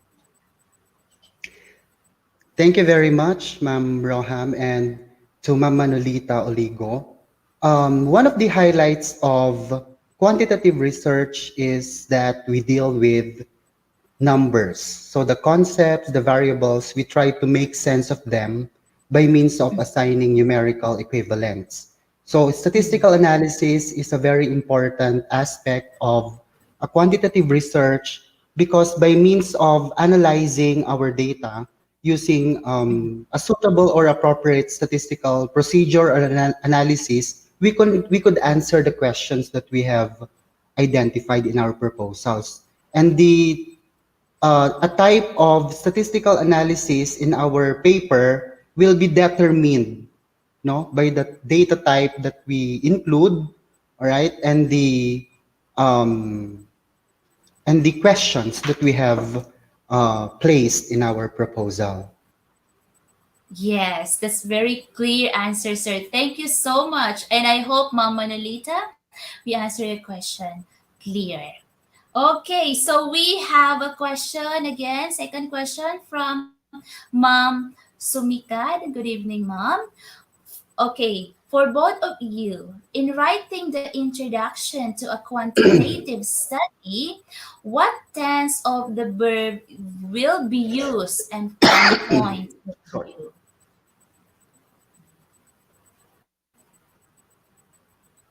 Okay, who wants to answer? Maybe Sir Mark, do you want to answer first the question? Yes, allow me to do the honor. Actually, when we write the introduction, as to proposal, even to the final, if there's going to happen a final defense, when we write Mm-hmm. the introductory part, we actually tell in details everything, but we see to it that the tense of verb are in, how do you call this, present tense if the idea is a continuous idea. But if there are some integrated uh, reviewed literatures and studies, because it happened already, we make them a past tense. Isn't it, Sir Jonathan? That's our Mm-hmm. practice. Yes, sir. If the paper is in the proposal stage, it should be usually, sir, it should be in the future Present, tense future Yes, tense. or future present tense. tense, ma'am. And then Mm-hmm. if the paper has been already done, it should be expressed Mm-hmm. in the past tense, ma'am. And the point of Mm-hmm. view that we follow, ma'am, Sumikad, is that the manner by which we address to our reader should be in the third person. Mm. Yes, yes, very clear. Thank you so much, Sir Rostom and Sir Jonathan. Okay, and again, we have a question from Sir Biray, RB Nino Biray. To both of the speakers, what could be the possible reasons of an education department on repetitive surveys about the effectiveness of their curriculum, even though it seems they didn't put any actions to improve it? Thank you, sir, for the question. Okay. So, what can you say? Hmm. Sir Possible Rostam, I believe. reasons. Sir, Mm-mm. my answer is research is a continuous process. Even though we do research each year, survey each year, and if you can notice that we repeat the same surveys, it's simply because the Department of Education sees something that makes them to feel uncomfortable and to investigate further. That problems are really existing, and we need to look for solutions. That's why, even though there are some researches that were conducted even before that are repeated at present, because maybe during that time they were found effective, Yes, and sir. the problem existed before, and now, like the pandemic happened even before, based from what I read. But now we are experiencing pandemic. It means there's a repetition of occurrences. That's why we need to do Mhm. further studies. Yes, sir. Mhm. If I may Yes. add to the notion of Sir Rostom, Ma'am Roham, in research, we have these problems which are perennial. It means that they happen this year, they are still going to happen next year. So the Department of Education, not necessarily the Department of Education, but everyone who is involved in the educational Mm. parlance of our country should conduct relevant studies Yes. on topics they see as Current still situation. needing, yes ma'am, still needing data. That's why in the Department of Education, ma'am, our mantra is research informed decision making. So Mm. maybe, for example, I can give an example, ma'am. For example, Sure, reading sure, sure. is Mm. still a problem.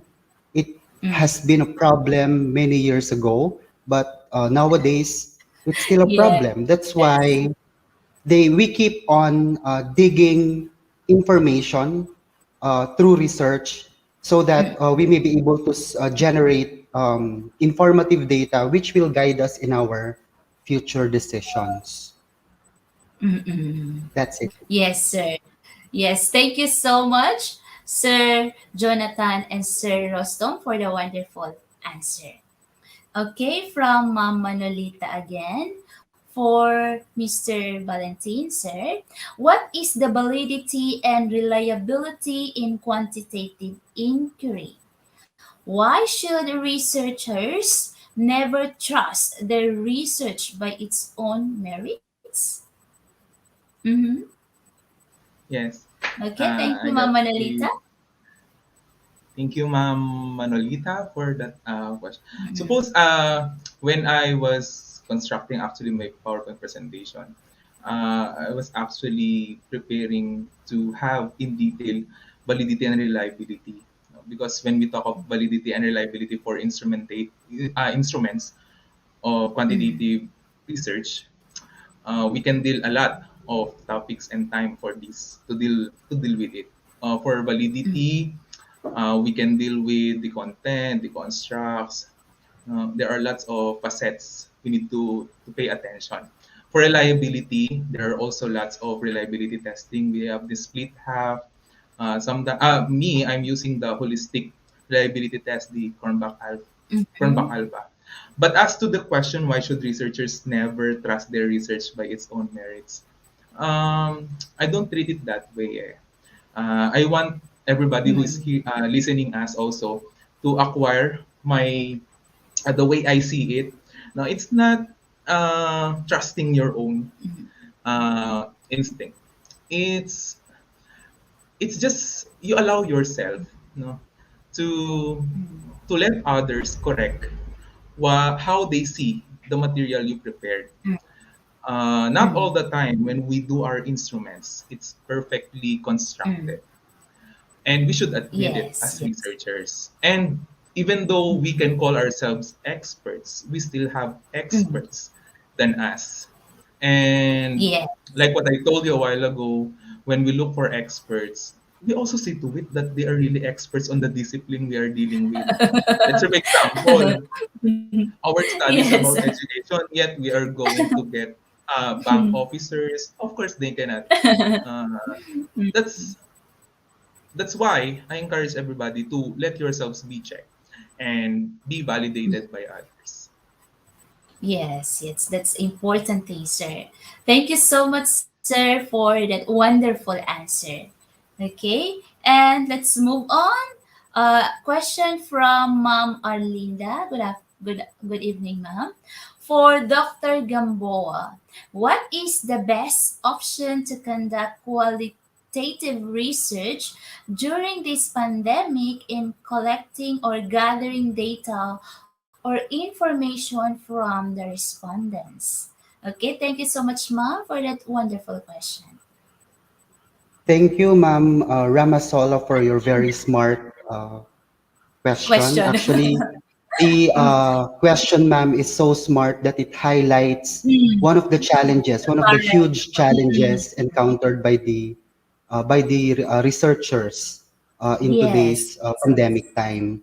So, in the Department of Education, ma'am, in our region, Region 3, it was highlighted there through a memorandum that the highest standards of research ethics should be observed in data gathering. So Mm. in the traditional physical face-to-face situation that we have been acclimatized into, we usually float or field the data gathering instruments. Because we get to see physically our respondents. But due to the physical impingements brought about by the pandemic, we have to be ingenuine and creative, so to speak, Mm.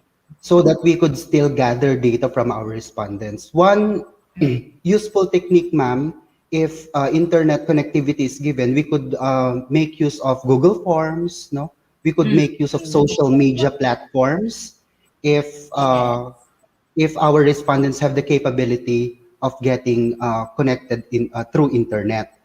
Mm-hmm. When we consider the situations or conditions of our respondents that they do not have internet connectivity, uh, our creativity plays there. So one technique that I we usually do is that we send the Yes. questionnaires through the distribution of modules, and then we retrieve Yes. them by means of module distribution. There's always a way, ma'am. If there's a will, Yes. there will always be a way. So I believe it's not going to be singled out to a specific strategy.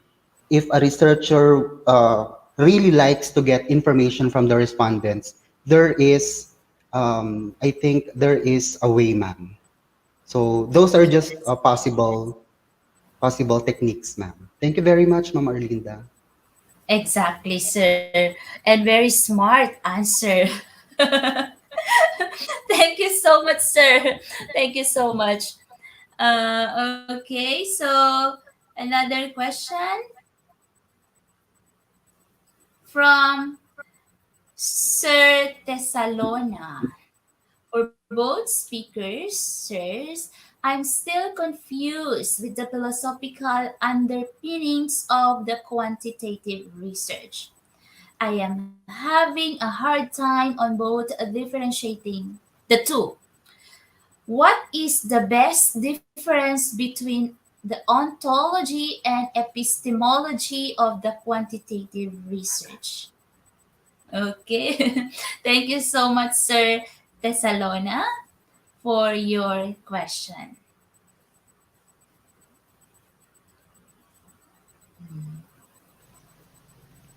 Yes, sir. Yes, Let's do Ma'am this. Marisa. Thank you. Let's persuade Mm. them that Okay. that both can actually offer something. Even though I'm a math teacher, I'm an advocate of course, supposed to be quantitative Numbers. researching because Mm-mm. numbers Mm. are is my language. I could say that quantity Yes. can also give something. Um, to Mm. differentiate, sir, it's just easy. You just need to remember Mm. that when you're dealing with numerical data, you're actually doing quantitative. Now the problem Quantitative. is, uh, there are researches that when you look at the title, without even looking within the content, Mm. you can perceive it as a quality or quantity because it depends upon Yes. you as a researcher on what procedures you're going to undertake, what Mm. um, material or instrument you're going to use. When you use a tool that uses numbers, numerical analysis, then you're doing quantitative. Mm. Would you Yes, like to sir. add That is something, correct, sir? actually. That Yes, is sir. correct, sir. Do That's you want why, to add? Okay. Mm. yes, ma'am. In a quantitatively directed research, we usually process data, or I mean, generate data by means of quantitative techniques. That's why, for example, we would like to see the level of agreement of a specific group of Mm. respondents to the efficacy levels of their teachers in, for example, math. So how do we do that? How do we go about that? So we're going to make use of a questionnaire which will Mm. quantify their level of agreement. Yes. That's the very essence of conducting quantitative research. We think of numerical equivalents of perceptions, or when we describe a specific phenomenon, we describe that through numbers. I believe Yes. that's the best explanation I could offer, ma'am. Yeah. Yes, yes, and you are correct, sir. I agree with you, sir. So thank you so much for that wonderful answer, sir. Thank you. And we okay. I think from Thailand. I can, although I am in Thailand, but I cannot read Thai words. Okay, to both speakers. In inferential statistics, in statistical tests used, please describe or explain what are the difference between a one-way ANOVA and two-way ANOVA. And please give an example. Thank you. Teacher Glenn. Hi, Teacher Glenn. Thank you So, for Rus- your smart question. Thank you. so Rustom, take it Okay. away. Yeah. Um, in statistics, yes, we have different kinds of ANOVA. Good thing, sir knows these two kinds of Two-way ANOVA ANOVA. that were, yes, we have the one-way and the two-way ANOVA. Analysis of Two-way ANOVA. variance. Um, Before, when we explain ANOVA, actually, we always tell our audience, our participants, that you can only do this if we have three or more groups. But one-way ANOVA is actually introduced uh, to analyze variance of two groups. Then we have two-way ANOVA to analyze the variance for three or more. A one-way ANOVA is a special, another name for t-test, special case of t-test. Yes. Mm-hmm. For the Okay. example, okay, if you are going to differentiate two groups, okay, you can use one-way ANOVA. Then two-way ANOVA, we have different variables. Okay, so two-way ANOVA, it's called two-way ANOVA because there are two variables. If I'm not mistaken, it's dependent. Then the other one, I just forgot the name. There's another variable you need to associate with those two. That's why it's called two-way ANOVA. Okay. Okay. How about you, Sir Jonathan? Do you want to add? Mm. Anyway, I'm the we are partners, we are buddies when it comes to research.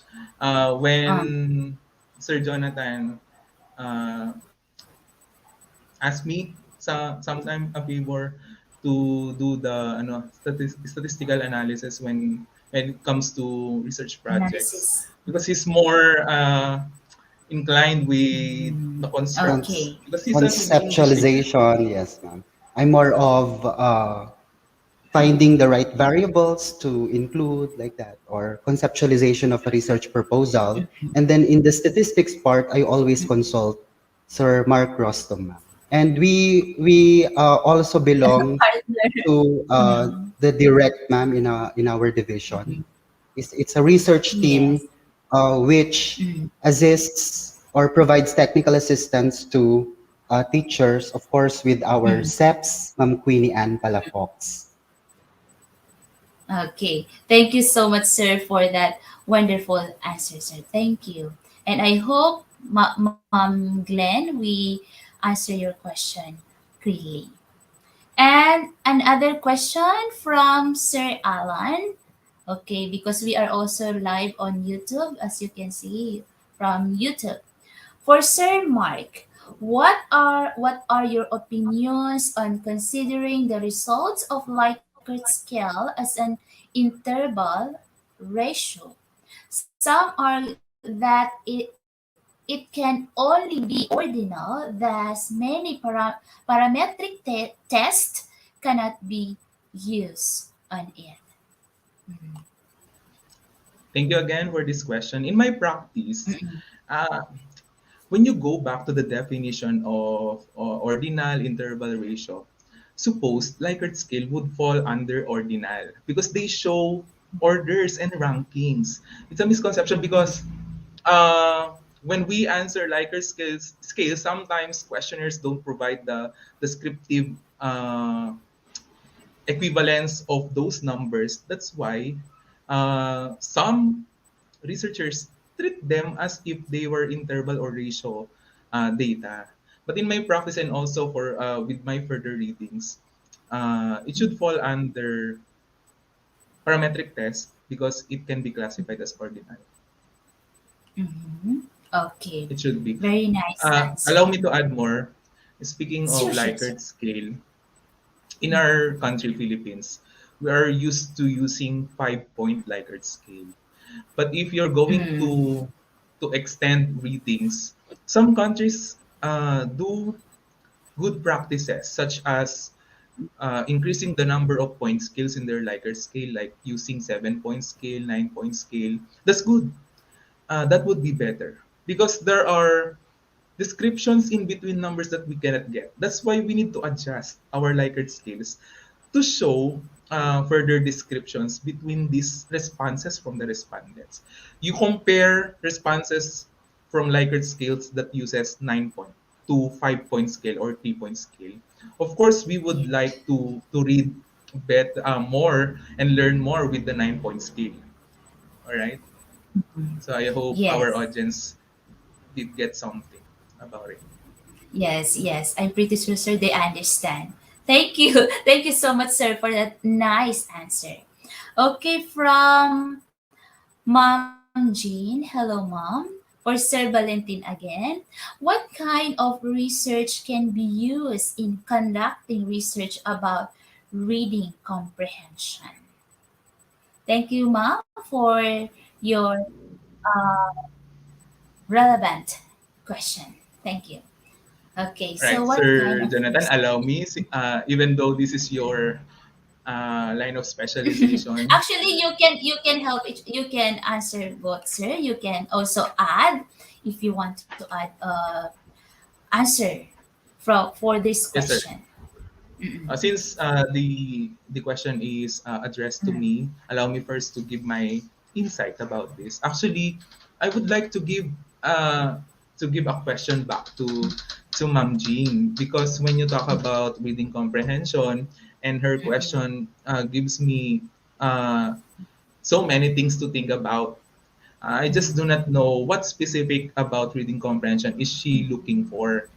Is she going to improve the reading comprehension? Because if that's your aim, you should conduct an action research. You Actually, may research.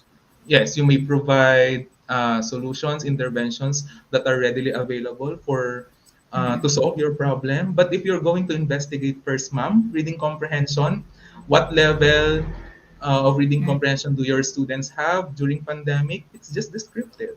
Okay, so I Descriptive. can actually suggest many. It depends upon the goal or the purpose The of goal of the course. what Mom Jean Mm-mm. is looking for. Yes. So maybe, mom, you can message privately, Sir Valentin, to help you more. Thank you so much. And again, to Sir Rostom, sir, about softwares that you've mentioned, is it for free or do we need to pay for us to use it? And also for both, can we have the slides po? Thank you. Yes, you can. We can send it to you, sir, about the Uh, software. right, the person is anonymous, but I do not know if he's a man or a woman. Sir or Yeah, yeah, ma'am, yeah. to address your question about the softwares, actually we need to pay. There's no such free for this kind of softwares. They are they are limited. But if I may suggest, you can actually download and install them for free version, but for a limited time only. Yes, limited. If free, limited. Okay. Yes, actually. Okay. So thank you, sir. So another question. Oh, question again, sir. Sir Rostom. One of the most difficult part in doing research is to determine the normality of distribution. What is your tip for us to easily determine whether the data is in normal distribution or not. Thank you so much. All right. So to answer this, with regards to manual computation, I can't give a tip. But if you're going to ask me how I do it, it's with the aid of the computer softwares. And they are powerful, like the SPSS. We have different formula in solving for the normal distribution. What I want to highlight for now, good thing you considered what I said a while ago in my discussion, that first thing first, before you go with the running of your data analysis, first check your your the how do you call this, the normality of your data. So just look for statistician who can help you out to solve. And then we also have YouTube videos to assist us. And of course, the power of Google to help us interpret. Because when we deal with numbers, for sure, they have specific uh, interpretations for you to say that the distribution is normal. Just be guided. I myself, even though I consider myself as a local statistician, I have my guide. I always look for the Yes. videos in YouTube because I can't memorize everything in statistics. Yes, yes. Difficult to memorize, sir. Okay. Thank you so much, Sir Mark. So, Sir Jonathan, do you want to add? Maybe you want to Yes, ma'am. add. Actually, I would be honest in this part. You need not to Sure. be a very good, or you need not. It's not a necessity for a researcher to be very expert in statistics. The fact that he or she can read the data or make sense of them, for me, would suffice. There, the statistician helps. So that's the gap that the researcher would address, of course. So partnership and collaborations within or between or among the researchers is a very good tool to learn from each other, of course, ma'am. Yes, yes, yes. Because I believe that when you are doing research, you have to consult the expert, right? Like for example, Sir Mark Rustom or Sir Gamboa for the language or for the statistic, we have to consult the expert or our advisor also. So thank you so much, Sir Gamboa and Sir Mark Rustom, for your wonderful presentation. Your very nice presentation tonight. We've learned a lot. I am reading the comment from our speaker, from our participants. Where is that? Thank you very much, Sir Rostom and Sir Gamboa, for the brilliant answer. Thank you so much. Thank you very much to both speakers for their excellent presentation from Mom Carmela. And from Mom Marisa Gumabong, thank you so much, Sir Jonathan and Sir Mark, for wonderful, clear discussion on our topic, which really essential to all learning process, mostly to all who wants promotion. Okay, thank you so much, Ma'am Marisa. Thank you. And to all the participants for your support. Okay, thank you so much. Okay, so again, our lovely participants, please let us thank Sir Jonathan Gamboa and Sir Mark Rostom for their wonderful presentation tonight. Amazing, sir. Thank you so much. Thank you very Okay, much so as well, ma'am, to the IGP okay. and the officers, ma'am, of IGP, and you, ma'am, as our moderator, and to the participants, ma'am. we wish to convey our heartfelt thanks and gratitude, ma'am. You are Thank you, most Ma'am welcome. Rahamina, and to the whole community of IGP. Thank you very much. Thank you so much, sir. And thank you, thank you. Okay, so let's move on to the announcement. From August 7, you will get class material in every webinar description box on our website. Okay, webinar material, as you can see, you can follow the arrow, YouTube program link, and webinar material. That will be on the August 7. Today is August 20. Are you interested in 1 year international diploma program for free? So, IGP will going to give you a free diploma, free international diploma for program for free.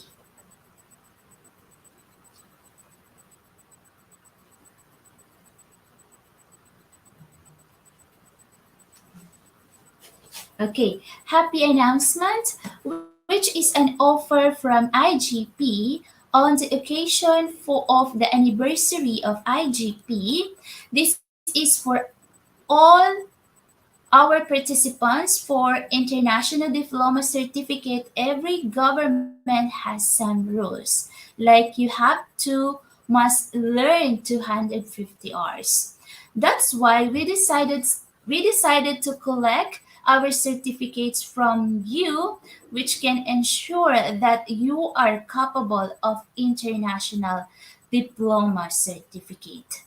We know that our all programs are now 3 hours, but for a judgment, we will calculate our program on average 2 hours times 130. So 100 certificates you have to submit, and that is equivalent to 260 hours. So that means you are auto applicable for IGP International Diploma Certificate. So you have to submit 130 certificates to get the International Diploma Certificate. Okay, all the certificates links are now available on our Facebook pin, post, or tab post. Okay.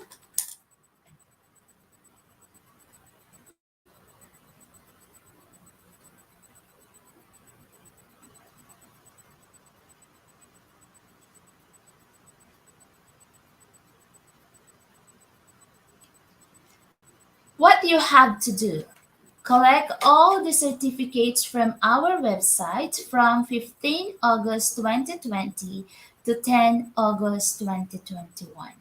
Submit all the certificates into given link with your full name, profession, designation, and country.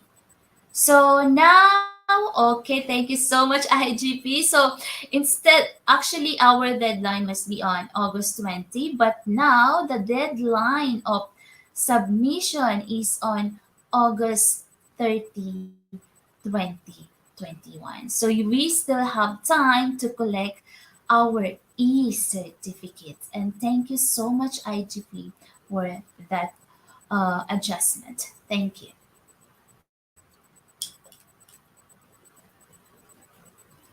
Okay, submission link. So as you can see on your screen, so this is the QR code, and link now available also in the comment box. Okay, so you can see it in our comment box.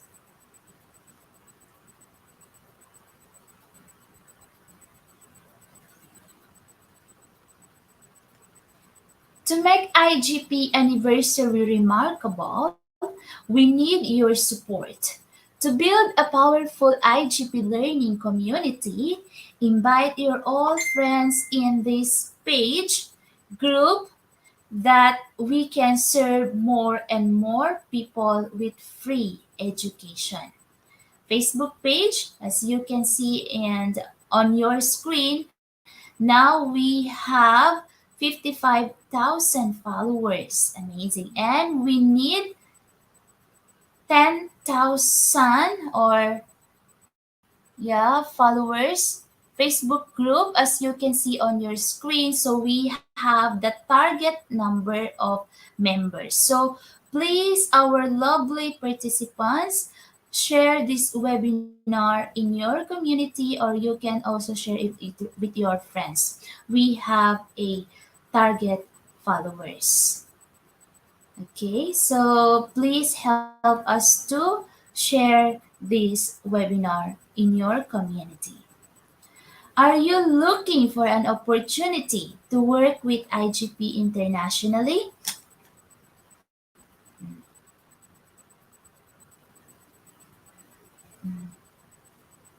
If you feel confident to work with IGP as International Organizing Committee board member, and then you are welcome to us. You are welcome to IGP. Okay. A complete guideline. Please browse www.eduigp.com and how to use our website perfectly.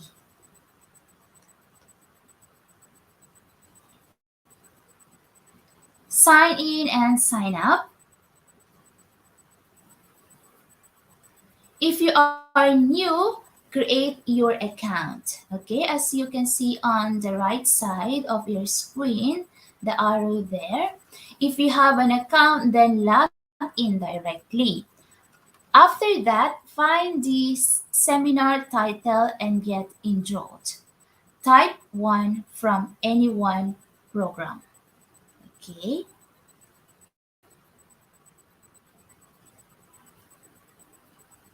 Okay, just like what I have mentioned, if you are new, please create your account. And as you can see on your screen, the arrow sign in. Okay, this is the type 2 from home page sign in.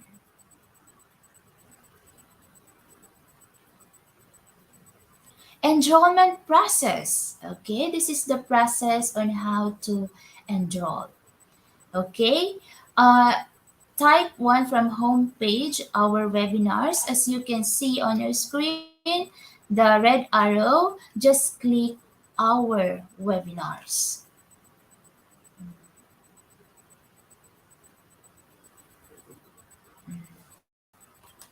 Okay, type 2 from home page.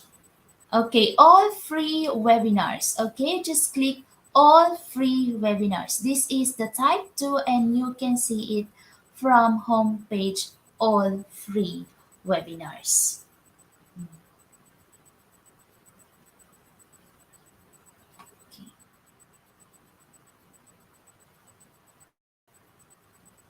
Okay, type 3 from home page, all upcoming and previous free international webinars. So as you can see on your screen, click all upcoming and previous free international webinars. Okay, that is the type 3. Just follow the process, our lovely participants.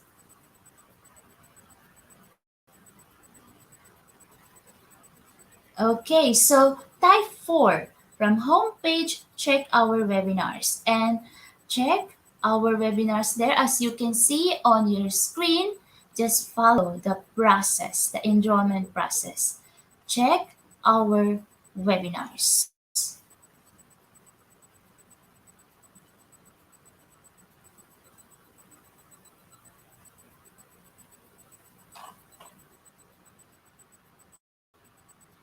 Type 5. Type 5, given link. Certification link now available in comment box and pin comment. Certification link will be available always in this program post, Facebook page, Facebook group, and YouTube description.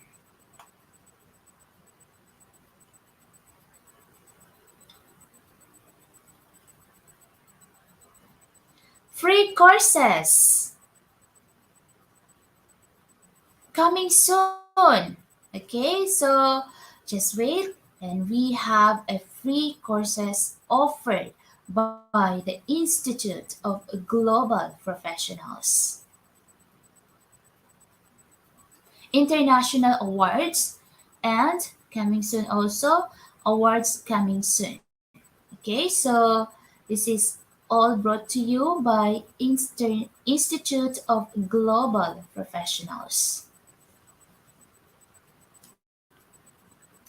Free quiz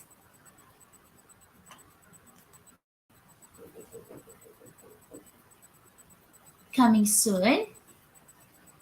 Trainer's profile. Okay, if you want to look for our trainer's profile, then just click trainer's profile. This is also located in our home page, trainer's profile. So just follow the arrow.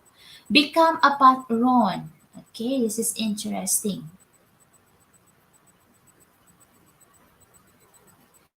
If you want to support us, then click support us. Okay.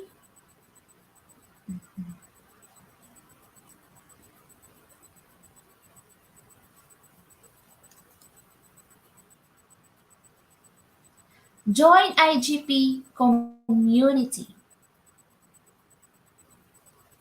Okay, so you can join from home page. Please click Facebook, click our WhatsApp, and also the Twitter. IGP community clients. Okay, so the following are the IGP community client. Click on arrow, okay? Just follow the arrow, the red arrow, and this is from homepage footer. Globally accredited country.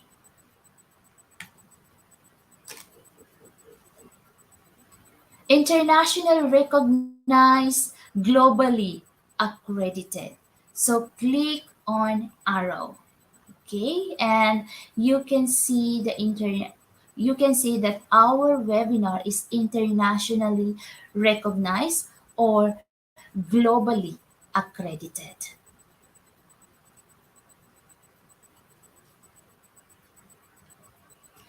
IGP Global Partners, MOU Global Partners, and you can also see it in our homepage footer.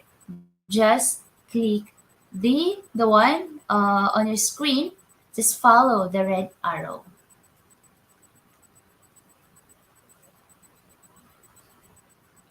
Contact us. If you have anything to ask, please feel free to contact us. And this is from our homepage and footer.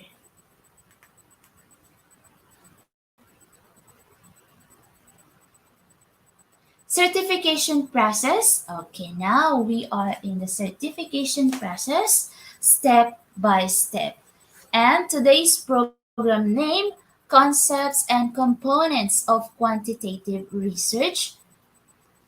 Okay, today is August 20.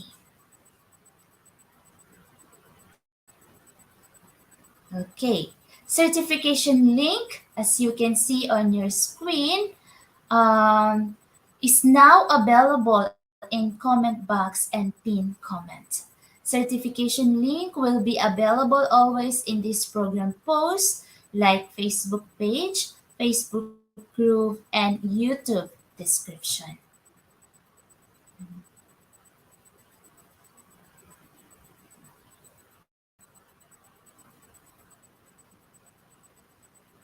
Okay, and we have two ways in claiming your e-certificate. First, one way, direct link from comment box, pinned comment, and post description. Or if you are not able to click this link, please directly browse www.eduigp.com for all information together. Find today's program, then the process are still the same.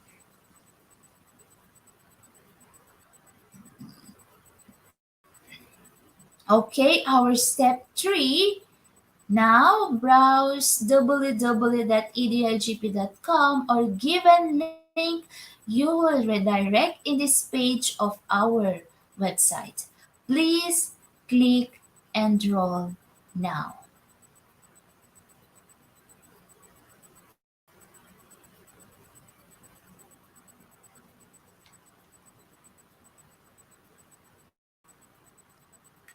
Okay.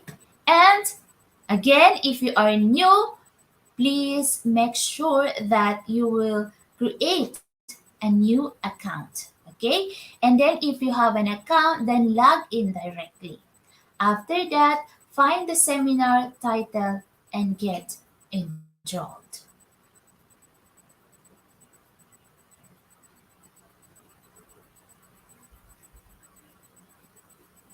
Instructions, okay? Certificate code required. So, our dear participants, our code for tonight's webinar is IGP 9955. I repeat, our code for tonight's webinar is IGP 9955. Okay, then remember, without code, no one is eligible for certificate. Okay, so you can take a picture or screenshot. Again, our IGP, our code for tonight's webinar is IGP 9955.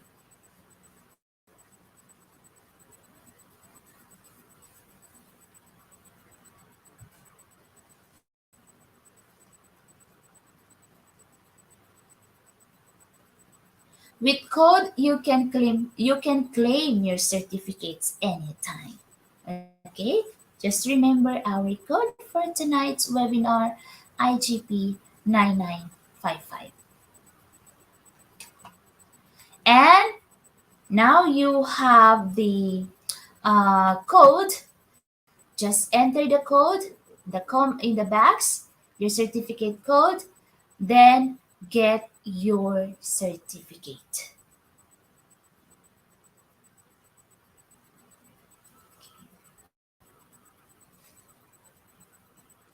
Again, our code for tonight is IGP 999 and IGP 9955. Okay? And then get your certificate. That is step 5.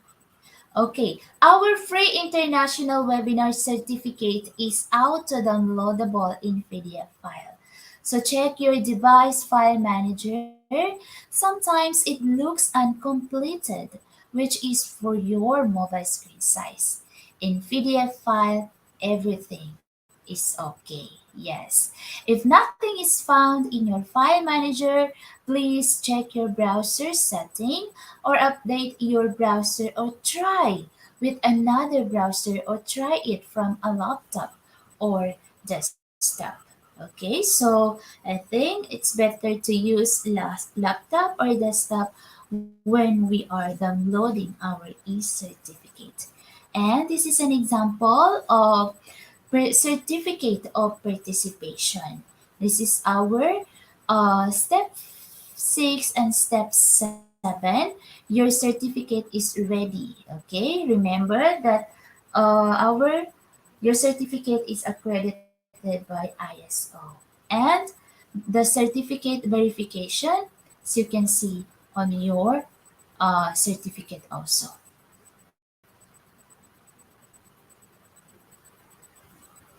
You can join our all live programs from Facebook page, Facebook group, YouTube channel, and website. If anyone miss any program due to some unavoidable issues, still you can attend previous webinar with a verified certificate.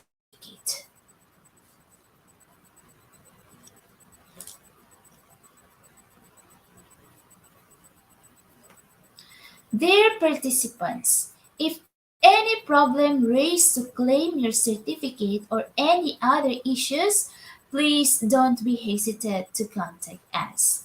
If now our website isn't working well, don't be panicked. It's issue of traffic cause of max user. And then with code, you can claim your certificates anytime. So don't be panicked. Okay, just remember our code for tonight, IGP 9955.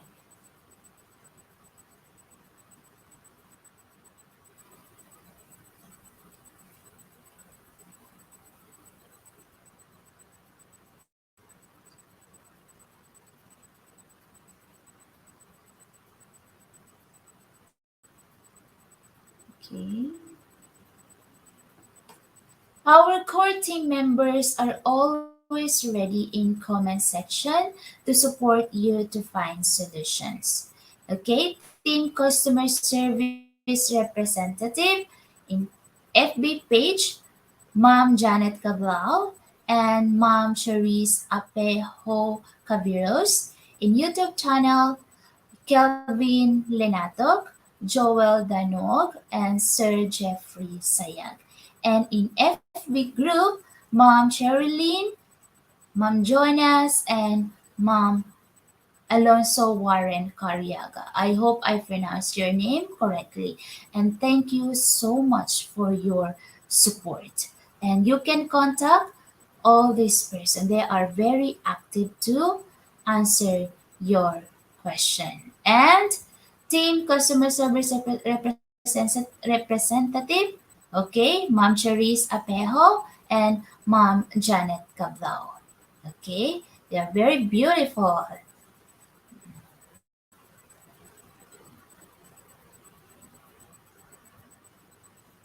Okay, and for FB group, Mom Cherilyn, Sir Jonas, and Sir Alonso.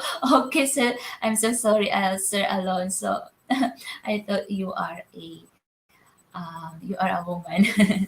Okay, and YouTube channel, Sir Kelvin Linato, Sir Joel, and Sir Jeffrey Sayag. Okay, as you can see on your screen. And our next webinar, August 2021, which is tomorrow, the topic is Achieving Success Through Innovation, with three speakers from United Arab Emirates, South Africa, and Croatia.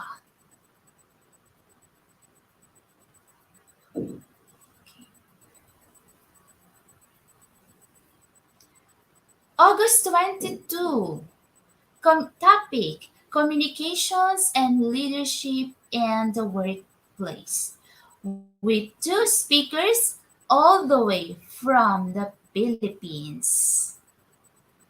Yes, so mabuhay ang aking mga kababayan.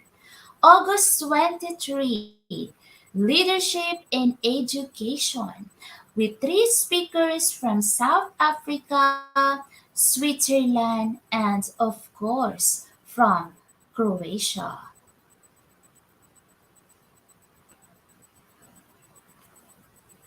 And August 25, topic Intervention Strategies for Distance Learning, with three speakers all the way from the Philippines.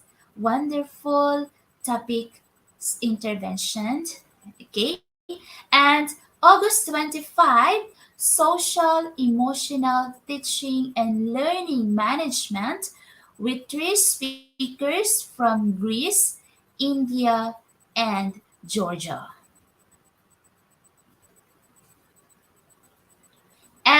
August 26th, topic Self Empowerment for Young Professionals.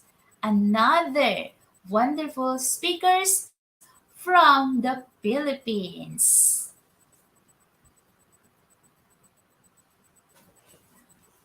And August 27, topic Thriving for Success with four speakers from South Africa, India, Nigeria, and of course from Singapore.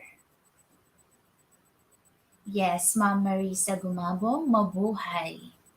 And August 28, significant and dynamic trends in education. And our speakers are from Thailand. They are all my professors, Dr. Teresita and Dr. Mark. August 29, topic Principles of Leading Change with four speakers from South Africa and United Kingdom. So please don't miss this wonderful webinar on August 29. And another interesting topic meeting the challenges of the new normal in school education with two speakers all the way from the Philippines. Mabuhay Ma'am Ana Margarita and Dr. Mayeda Lambuyuan. Okay, August 31. Young Leaders Changing the World with four speakers from South Africa, United Kingdom, and Vietnam.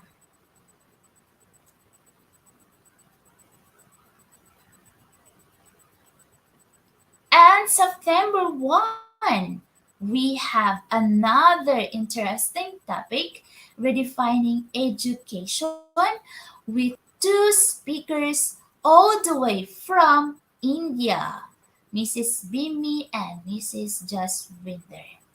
And I hope you will attend this wonderful webinar.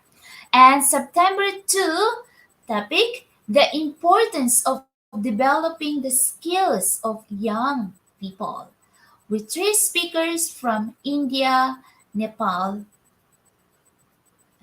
okay, and Lesotho. Okay, so very nice topic on September 2.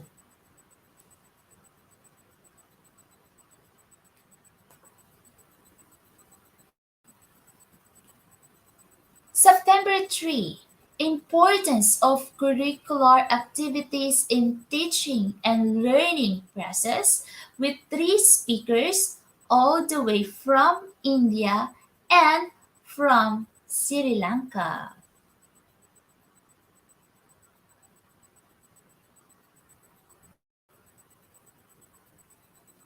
Hello, Ma'am Julia. Good evening. Okay, September 4, the importance of education in society with three speakers from Canada, Somalia, and of course from Qatar. And please don't miss this wonderful webinar.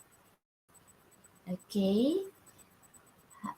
Hi, Ma'am Julia from Polytechnic University of the Philippines. And we have morning session that will be on September 5, topic Educators, Time and Performance Management. Remember, this is a morning session that will be on September 5. And our speakers are from Oman and from India. And September 5, Technology of the Future in Education, Advantages and Challenges, with three speakers from Croatia, India, and India. Okay. September 6, Social Empowerment Through Education and Entrepreneurship with three speakers from United States, India, and Nepal. And September 7, ICT uses in everywhere with three speakers all the way from India. Wow, wonderful. Yes, Ma'am Sheila. Okay. So, Sir Rolando, you can claim your certificate tomorrow if you encountered an error in claiming your certificate. Okay, September 8th, productivity and time management with three speakers from United States, Mongolia, and of course from Nigeria.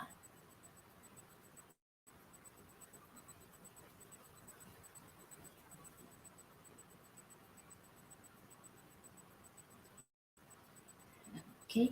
September 9, topic 21st skills in education and integration of technology with three speakers all the way from Albania.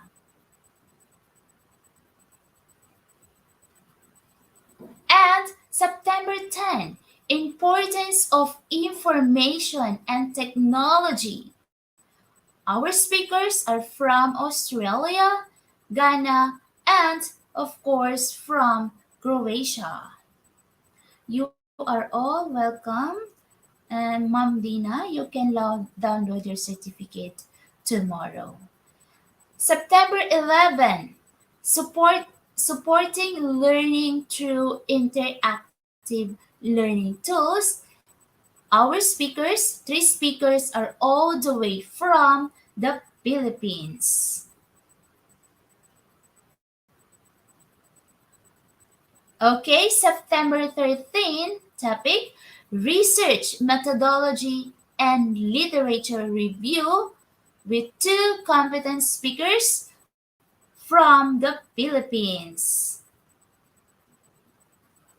Yes, Sir Paul, tomorrow you can get your certificate because right now we have a traffic max user.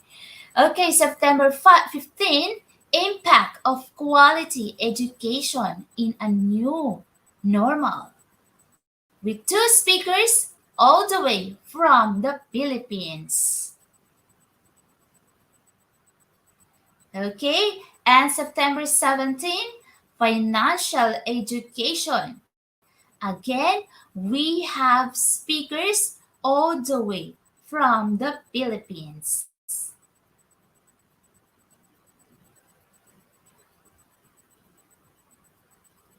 And September 19, psychosocial issues of students with three speakers from India and from Australia.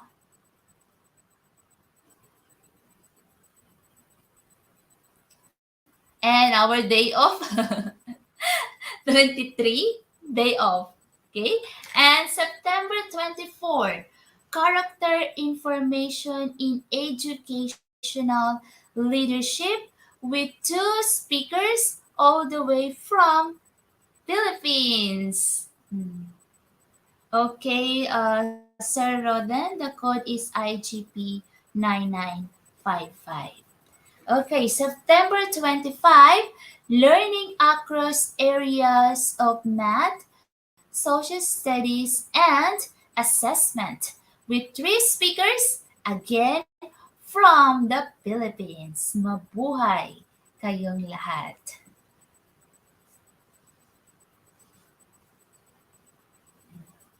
And September 27, English literature and psychology role in education.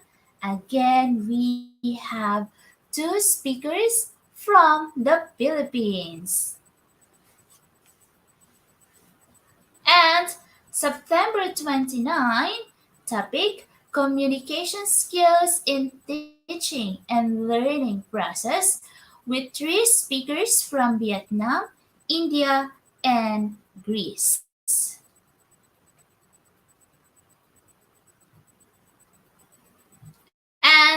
Okay,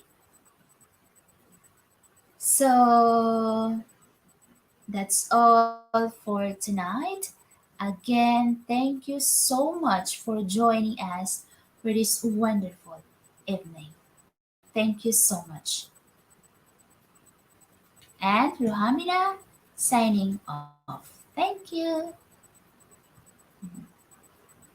Okay, remember again, sorry. Mm-mm.